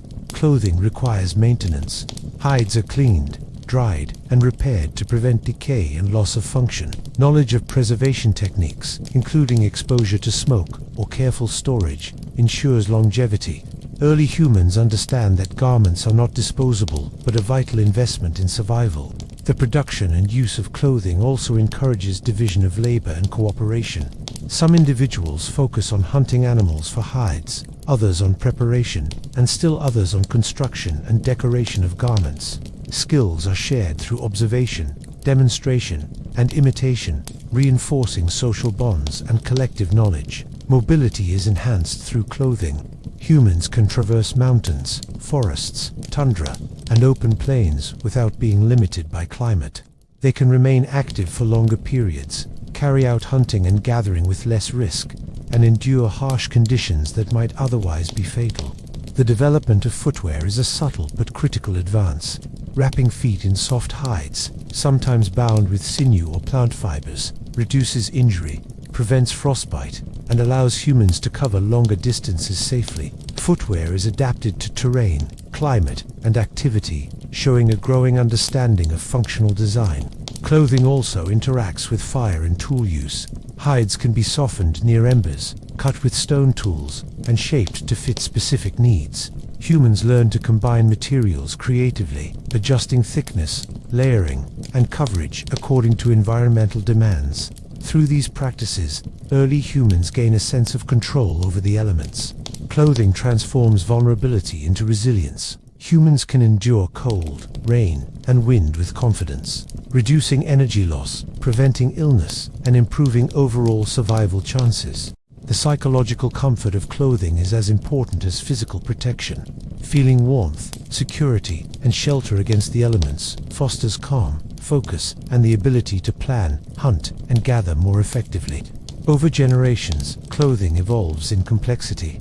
Layers are combined, fastenings refined, and specialized garments developed for hunting, cold weather, or ceremonial purposes. Knowledge accumulates, shared orally and through observation, creating a cultural and practical legacy that extends beyond immediate survival. Clothing reflects the interaction between humans and environment. Material selection, design, and construction are guided by observation of resources, climate patterns, and environmental demands. Humans learn to manipulate, adapt, and innovate to create garments that support life in a variety of conditions. Clothing is also a tool of innovation. Sinew, plant fibers, and hides can be used to construct not only garments, but also ropes, nets, and bindings for tools or shelters. Each discovery expands survival options, reinforcing the relationship between observation, experimentation, and practical application. The combination of clothing, shelter, tools, and fire creates a synergy that transforms early human life. Each adaptation enhances the others. Warmth allows extended activity. Tools enable clothing preparation. Fire softens hides, and shelters protect garments from decay. Survival becomes increasingly reliable as these elements interact and reinforce one another. In essence, clothing is the armor of survival. It protects, preserves, and empowers humans to endure environments that would otherwise be lethal.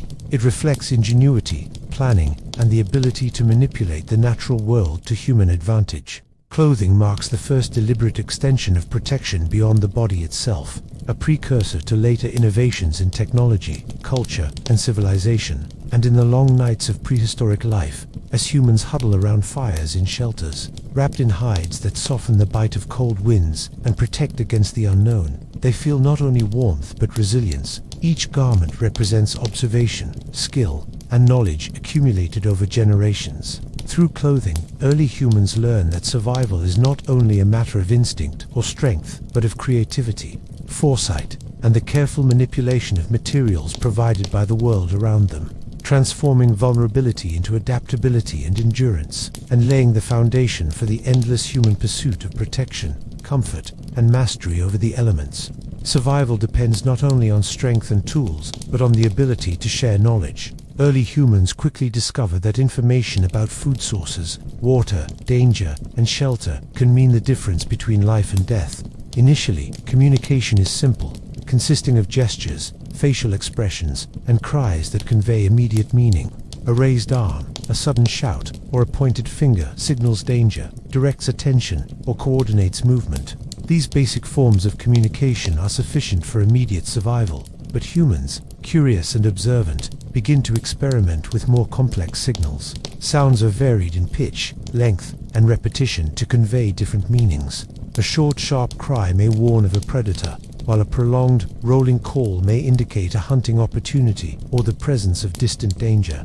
Over time, humans notice that certain sounds can consistently represent specific ideas, objects, or actions. This understanding is the seed of language. With language comes planning. Groups can organize hunts, share instructions for constructing shelters, or explain how to gather and process food. Simple words and gestures allow early humans to cooperate more effectively than isolated individuals relying solely on instinct. Social cohesion strengthens as communication becomes more precise. Humans begin to develop a vocabulary of concepts critical for survival. Words for water, fire, edible plants, dangerous animals, and shelter emerge. These concepts are reinforced through repetition, observation, and association, linking sound with meaning and action. Language allows the transfer of knowledge across space and time. A hunter who observes a dangerous predator can communicate the location and behavior to others. A gatherer who discovers a new edible plant can describe its appearance, habitat, and preparation. Knowledge becomes cumulative, no longer limited to individual experience, but shared within the group, stored in memory, and passed to the next generation. Gestures and body language remain crucial. Pointing, miming actions, and demonstrating techniques complement verbal communication, bridging gaps in understanding and allowing teaching without direct physical involvement. Young humans imitate elders, learning both language and practical skills simultaneously. Symbols also begin to appear. Marks on rocks, scratches in the earth, or patterns in natural materials may indicate territory, hunting success, or safe paths. Humans experiment with shapes, lines, and arrangements, discovering that visual signs can convey information that is persistent and transferable. These early symbols enhance survival by creating a shared understanding of the environment. For example, marks indicating water sources, seasonal camps, or predator sightings allow groups to navigate landscapes with greater confidence and efficiency. Symbols also facilitate social cohesion. They create common reference points, reinforce shared knowledge, and establish identity within groups. Humans begin to understand that communication is not only about immediate survival, but also about coordination, memory, and planning for the future. Storytelling emerges naturally. Around fires and within shelters, humans recount experiences, victories, and dangers. Narratives serve multiple purposes. They entertain, teach, and preserve critical survival knowledge. Children absorb lessons about animal behavior, seasonal changes, and effective hunting and gathering strategies. Language and symbols also encourage abstract thinking. Humans can describe events that are not present, plan for future hunts, and anticipate environmental changes. The ability to discuss hypothetical scenarios or recall distant events strengthens cognition and strategic planning. Shared rituals begin to develop alongside communication. Groups may use repetitive sounds, patterns of movement, or symbolic objects to reinforce group identity, coordinate labor, or prepare for hunting and gathering. These early rituals create structure, discipline, and mutual understanding, enhancing both survival and social cohesion. Communication allows coordination over larger areas. Humans can signal distant groups with sound, smoke, or visual cues. Early observation of these methods leads to strategic use. Fire and smoke signal safety or danger. Drumming or clapping conveys time or urgency, and visual markers guide travelers. As language becomes more refined, humans can teach skills more effectively. Instructions for tool-making, fire management, or shelter construction are conveyed with clarity, reducing trial and error and increasing efficiency. Knowledge accumulation accelerates as ideas can be shared rather than rediscovered. Language also shapes social relationships. The ability to persuade, instruct, or warn enhances leadership, cooperation, and group organization. Humans learn to negotiate, allocate resources, and divide labor more effectively. Communication becomes inseparable from social structure. Even emotions are conveyed through language and symbols. Words, tones, and gestures express fear, excitement, curiosity, or caution. Understanding these signals allows groups to respond cohesively to threats or opportunities, reinforcing survival through collective awareness. Storytelling evolves into the preservation of memory. Tales of dangerous animals, harsh winters, or successful hunts are repeated, becoming communal knowledge. Humans learn not only from personal experience but from the collective experiences of their group, extending understanding across generations. Symbolic thinking deepens. Humans recognize that marks, objects, or sounds can represent more than immediate reality. A carved symbol might signify territory, a water source, or a seasonal event. This abstraction strengthens planning, memory, and foresight. Language also enhances problem-solving. Groups can brainstorm strategies, warn of risks, and propose innovations. Ideas about tool use, hunting tactics, or shelter construction circulate and improve through discussion.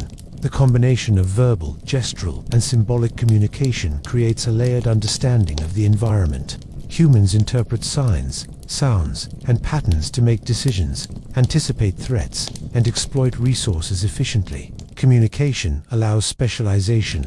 As groups grow, individuals focus on specific skills, relying on language to share progress, request assistance, and coordinate action. Toolmakers, hunters, gatherers, and fire tenders interact seamlessly, each contributing to collective survival. Even playful or exploratory communication supports cognition.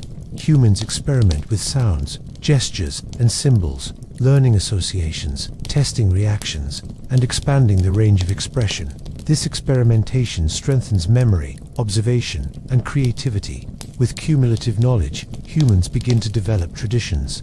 Repeated patterns of communication, ritual, and instruction establish norms, expectations, and methods for survival. These traditions reinforce group identity, stability, and cooperation. Communication is essential for adaptation to changing environments. Humans can share observations about animal migrations, climate fluctuations, and plant cycles. Coordination becomes possible over larger territories and more complex strategies, allowing groups to thrive where individuals might fail. Symbols and language together form the foundation of human culture.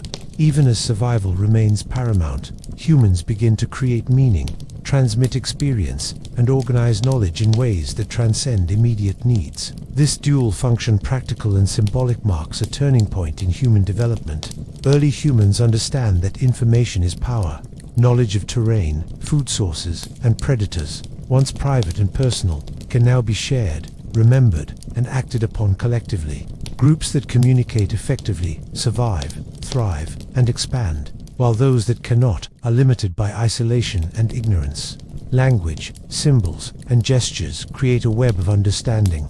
Humans can coordinate hunts, share food, teach skills, plan settlements, and navigate landscapes with unprecedented precision. Communication becomes as critical as fire, tools, or clothing in ensuring survival.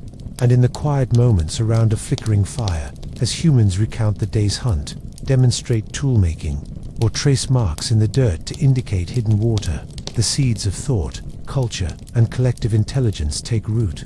Through language and symbols, humans no longer live solely in the present. They can anticipate, instruct, and preserve. knowledge becomes cumulative, transferable, and enduring, establishing the foundation for complex societies, shared learning, and the boundless creativity that will define humanity for millennia to come. Survival is a constant challenge, and early humans learn quickly that intelligence and ingenuity can tip the balance in their favor. Tools are among the first demonstrations of this intelligence, tangible extensions of the mind into the environment. Sharp stones, wooden spears, and bone implements allow humans to hunt more efficiently, process food more safely, and manipulate the landscape in ways previously impossible. Observation guides every innovation. A broken branch becomes a digging stick. A jagged stone transforms into a cutting tool. Humans notice cause and effect, test materials, and gradually refine designs. Knowledge accumulates as each generation improves upon the last, creating a repository of practical innovation that can mean the difference between life and death. Tool-making is not merely functional but also strategic. A well-crafted spear pierces deeper, lasts longer, and can be used repeatedly, reducing energy expenditure during hunting. Knives and scrapers allow meat to be processed efficiently, and hides to be prepared for clothing or shelter. Even the smallest improvements amplify survival prospects, demonstrating the critical link between creativity and endurance. As tools become more sophisticated, humans discover the advantages of specialized implements. Certain stones are preferred for cutting, others for scraping. Wooden handles improve leverage, and bindings made from sinew or plant fibers enhance durability. Experimentation is constant, trial and error refining techniques and fostering an intimate understanding of materials, their properties and limitations. Knowledge of toolmaking spreads through social networks. Elders demonstrate techniques to younger members, who observe, imitate, and eventually innovate themselves. Tools become a form of shared knowledge, a way to communicate skill, planning, and problem-solving. Innovation extends beyond individual survival into cooperative strategies. Groups learn to combine tools with fire, traps, and coordinated action. Fire can drive animals toward waiting hunters, sharpen spears, improve lethality, and nets or snares capture small game. Each innovation emerges from observation, experimentation, and an understanding of both the environment and the behavior of prey. Trade emerges naturally from these innovations. Groups that produce specialized tools, high-quality hides, or surplus food recognize the advantage of exchange. Bartering becomes a way to acquire resources not locally available, to strengthen alliances, and to distribute surplus in mutually beneficial ways.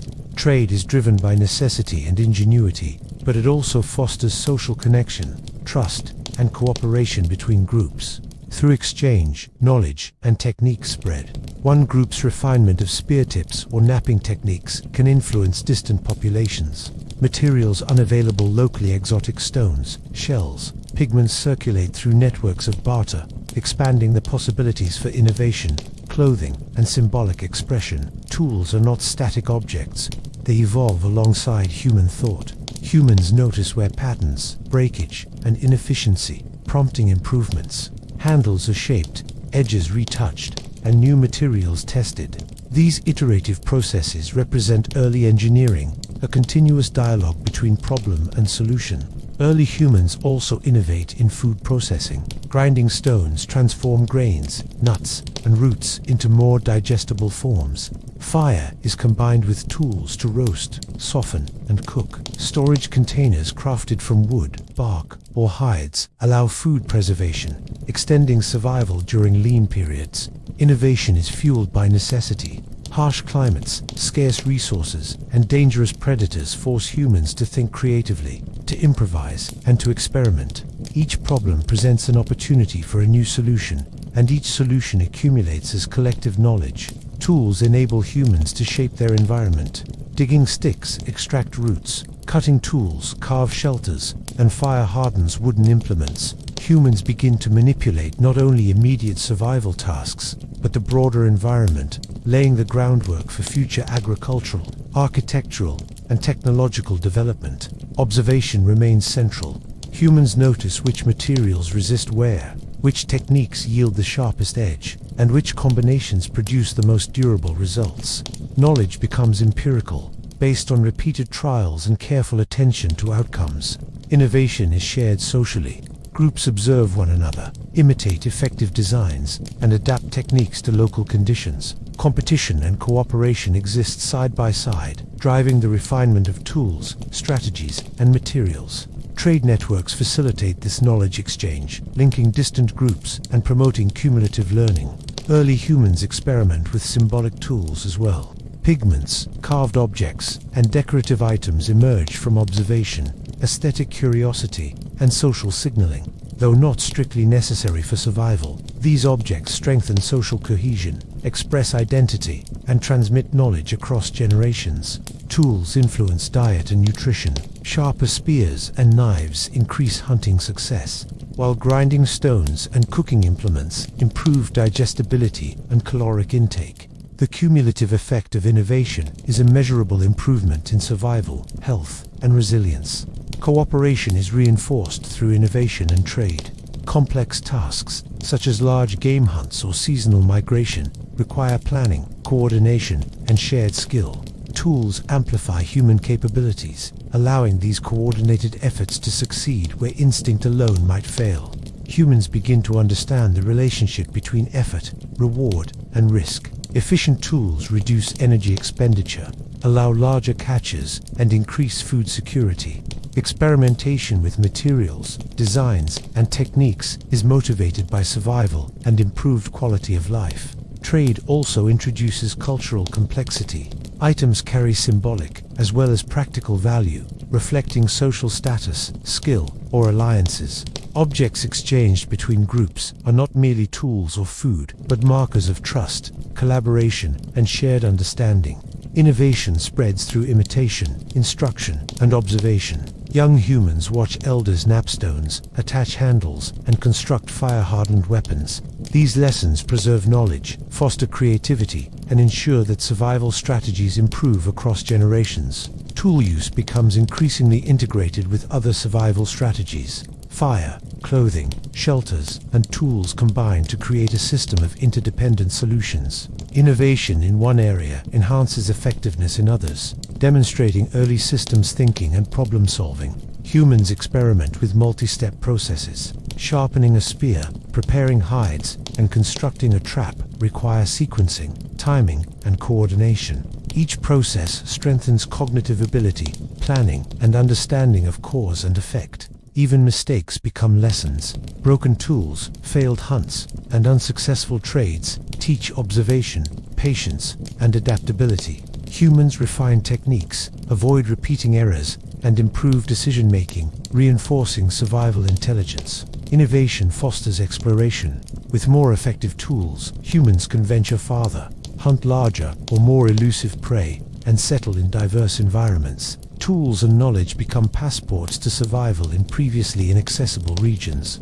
Trade networks extend the reach of innovation. Exotic materials, new techniques, and knowledge of distant landscapes circulate, creating a web of survival strategies across broad territories. Humans learn that collaboration and exchange amplify individual and group capacity. Early humans also experiment with composite tools. Stone points are hafted onto wooden shafts, bone implements sharpened and combined with handles, and simple mechanisms such as snares or bows begin to appear.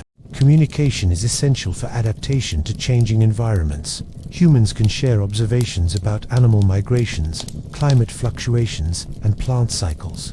Coordination becomes possible over larger territories and more complex strategies, allowing groups to thrive where individuals might fail. Symbols and language together form the foundation of human culture. Even as survival remains paramount, humans begin to create meaning, transmit experience, and organize knowledge in ways that transcend immediate needs. This dual-function practical and symbolic marks a turning point in human development. Early humans understand that information is power. Knowledge of terrain, food sources, and predators, once private and personal, can now be shared, remembered, and acted upon collectively. Groups that communicate effectively survive, thrive, and expand, while those that cannot are limited by isolation and ignorance. Language, symbols, and gestures create a web of understanding. Humans can coordinate hunts, share food, teach skills, plan settlements, and navigate landscapes with unprecedented precision. Communication becomes as critical as fire, tools, or clothing in ensuring survival. And in the quiet moments around a flickering fire, as humans recount the day's hunt, demonstrate toolmaking, or trace marks in the dirt to indicate hidden water, the seeds of thought, culture, and collective intelligence take root. Through language and symbols, humans no longer live solely in the present. They can anticipate, instruct, and preserve. Knowledge becomes cumulative, transferable, and enduring, establishing the foundation for complex societies, shared learning, and the boundless creativity that will define humanity for millennia to come. Survival is a constant challenge, and early humans learn quickly that intelligence and ingenuity can tip the balance in their favor. Tools are among the first demonstrations of this intelligence, tangible extensions of the mind into the environment. Sharp stones, wooden spears, and bone implements allow humans to hunt more efficiently, process food more safely, and manipulate the landscape in ways previously impossible. Observation guides every innovation. A broken branch becomes a digging stick. A jagged stone transforms into a cutting tool. Humans notice cause and effect, test materials, and gradually refine designs. Knowledge accumulates as each generation improves upon the last, creating a repository of practical innovation that can mean the difference between life and death. Toolmaking is not merely functional but also strategic. A well-crafted spear pierces deeper, lasts longer, and can be used repeatedly, reducing energy expenditure during hunting. Knives and scrapers allow meat to be processed efficiently, and hides to be prepared for clothing or shelter. Even the smallest improvements amplify survival prospects, demonstrating the critical link between creativity and endurance. As tools become more sophisticated, humans discover the advantages of specialized implements. Certain stones are preferred for cutting, others for scraping. Wooden handles improve leverage, and bindings made from sinew or plant fibers enhance durability. Experimentation is constant, trial and error refining techniques and fostering an intimate understanding of materials, their properties, and limitations. Knowledge of toolmaking spreads through social networks. Elders demonstrate techniques to younger members, who observe, imitate, and eventually innovate themselves.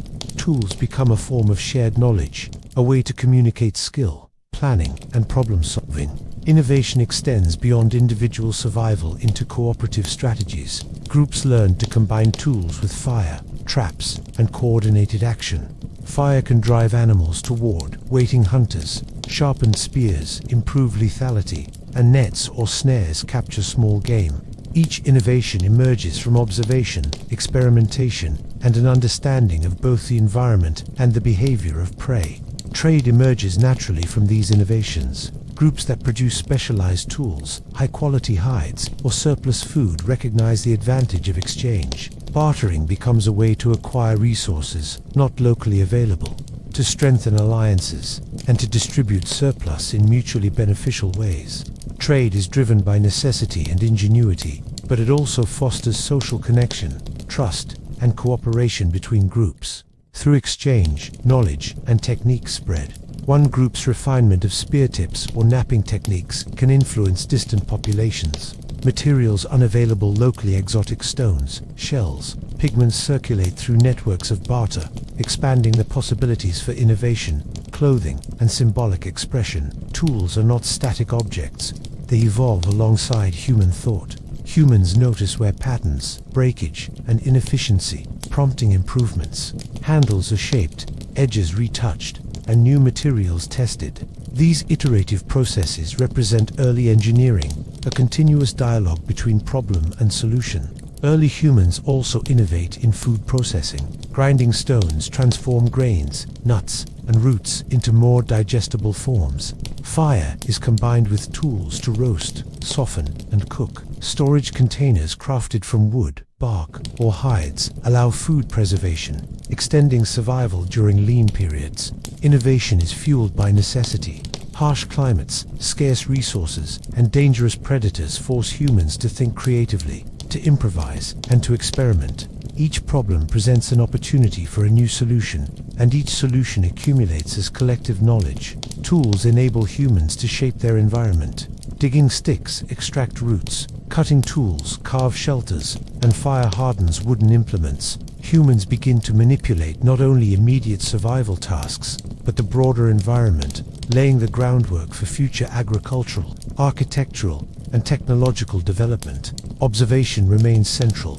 Humans notice which materials resist wear, which techniques yield the sharpest edge, and which combinations produce the most durable results.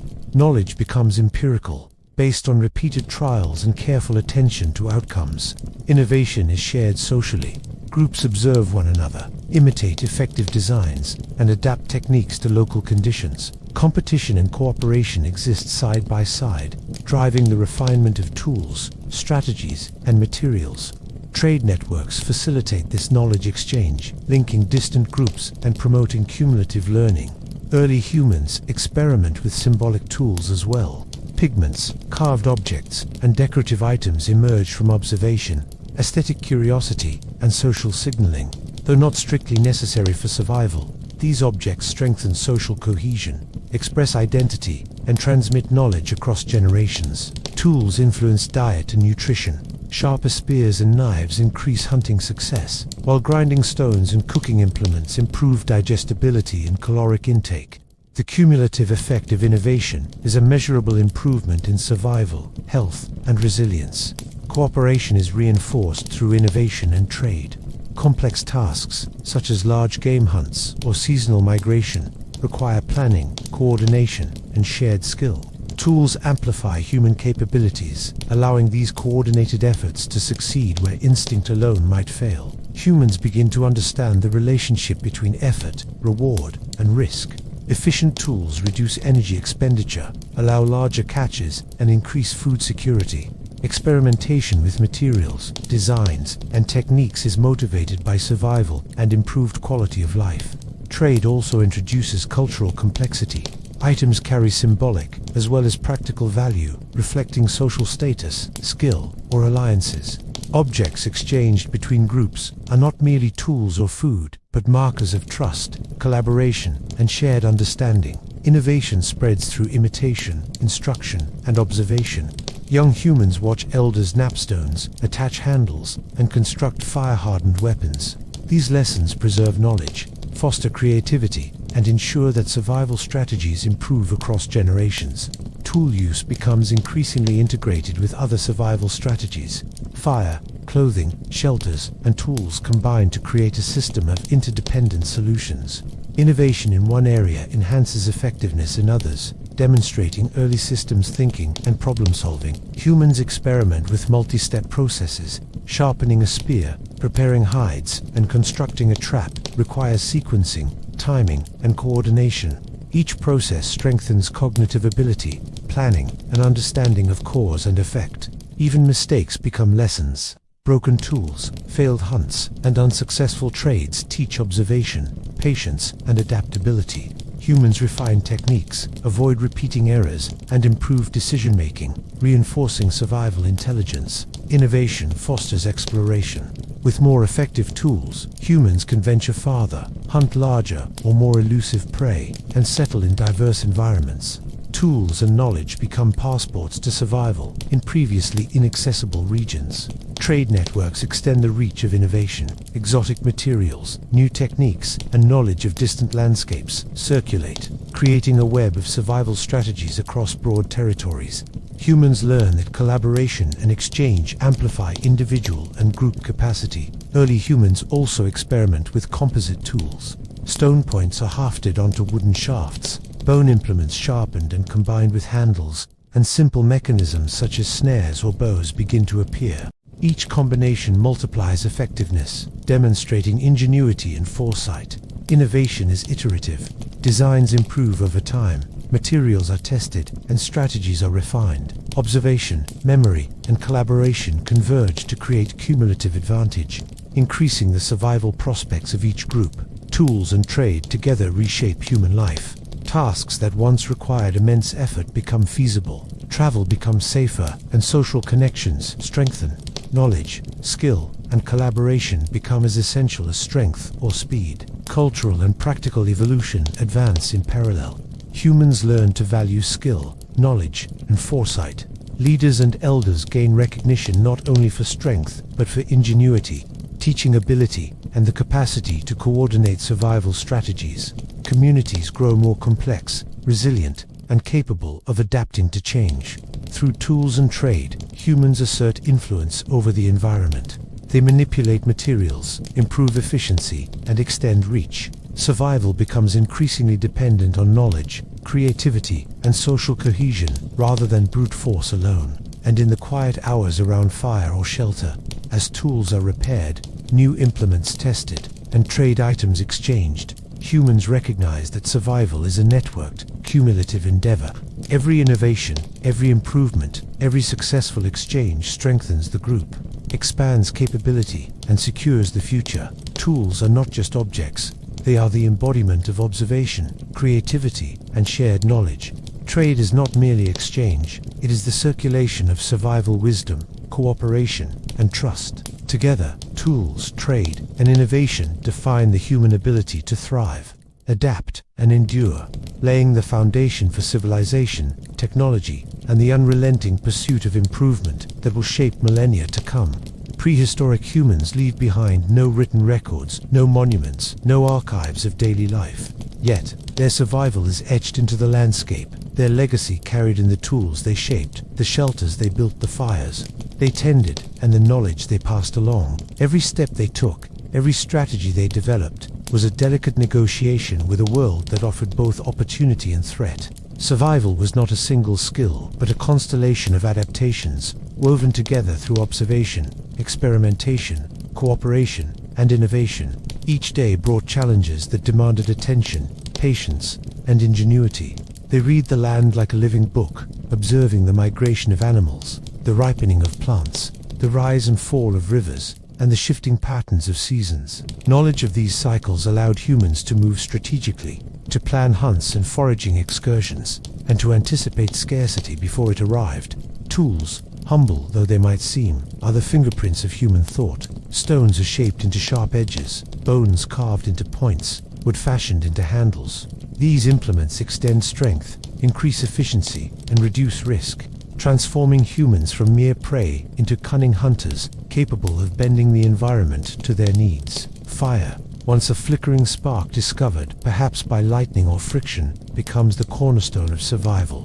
It warms, protects, cooks, and illuminates. It drives away predators, hardens tools, and fosters social cohesion as humans gather around its glow, sharing stories, instruction, and strategies. Shelters offer refuge and stability, shaping not just survival but social life. Caves and constructed dwellings provide safety from predators and weather, space for teaching and learning, and a focal point for family and group interactions. Within these spaces, humans plan, rest, and pass knowledge from one generation to the next. Clothing, simple at first, grows more sophisticated through trial and observation. Animal hides, softened and wrapped, protect against the elements, extending mobility and endurance. These adaptations are a bridge between vulnerability and resilience, demonstrating that the human mind can manipulate natural resources to overcome environmental constraints. Communication evolves alongside survival. Gestures, sounds, and eventually symbolic language allow humans to transmit knowledge, coordinate actions, and share experience. A warning cry, a pointed finger, a mark scratched in the dirt hole, become tools of survival, amplifying the capacity of the group far beyond the limitations of individual experience. Trade, cooperation, and the exchange of knowledge further enhance survival. Early humans discover that connection with other groups expands access to resources, ideas, and strategies. Bartering tools, hides, or food carries practical and social significance, fostering trust and networks of mutual benefit. The cumulative effect of these innovations tools, fire, clothing, shelters, communication, and trade is profound. Humans move from mere reaction to anticipation, from isolated struggle to coordinated action. They observe, experiment, teach, and learn, creating a cycle of knowledge that grows with each generation. Even failure contributes to this legacy. Missed hunts, spoiled food, or broken tools are lessons recorded in memory and transmitted through oral teaching, ensuring that the same mistake need not be repeated. Adaptation becomes not a single act but a continuous process, shaped by experience, reflection, and shared understanding. Prehistoric humans also develop a deep attunement to the environment. They learn which plants are safe to eat, which animals are predictable, which rivers rise with seasonal rains. Observation extends beyond survival into foresight, planning, and ecological understanding. Humans begin to grasp the interdependence of species, the rhythm of life, and their own place within it. Innovation intertwines with social life. Specialized skills in hunting, gathering, tool-making, or fire management define roles within groups, and cooperation ensures the distribution of labor, protection, and knowledge. Communities survive not because of the strength of any one individual, but because of the shared expertise, trust, and coordination of many. Through these practices, humans develop what we now recognize as culture: shared knowledge, skill, social norms, and collective memory. Culture becomes a survival tool as vital as a spear or fire. It encodes lessons, transmits innovation, and reinforces social cohesion. The cumulative wisdom of countless generations enables humans to thrive across environments once thought impossible. From frozen tundra to arid plains, from dense forests to coastal regions, even the smallest innovations ripple outward. A sharpened spear increases hunting success. A new shelter design improves safety. A new gesture conveys vital information. Each step forward builds upon the last, creating a chain of survival strategies that carries humans from prehistory into history.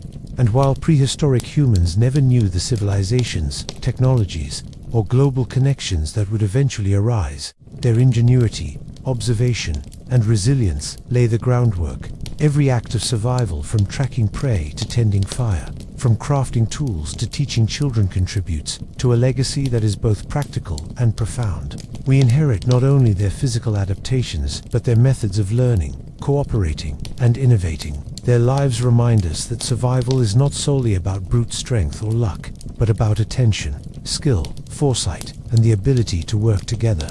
As we reflect on their story, it becomes clear that every tool, every shelter, every mark on a wall, and every carefully wrapped hide represents more than necessity.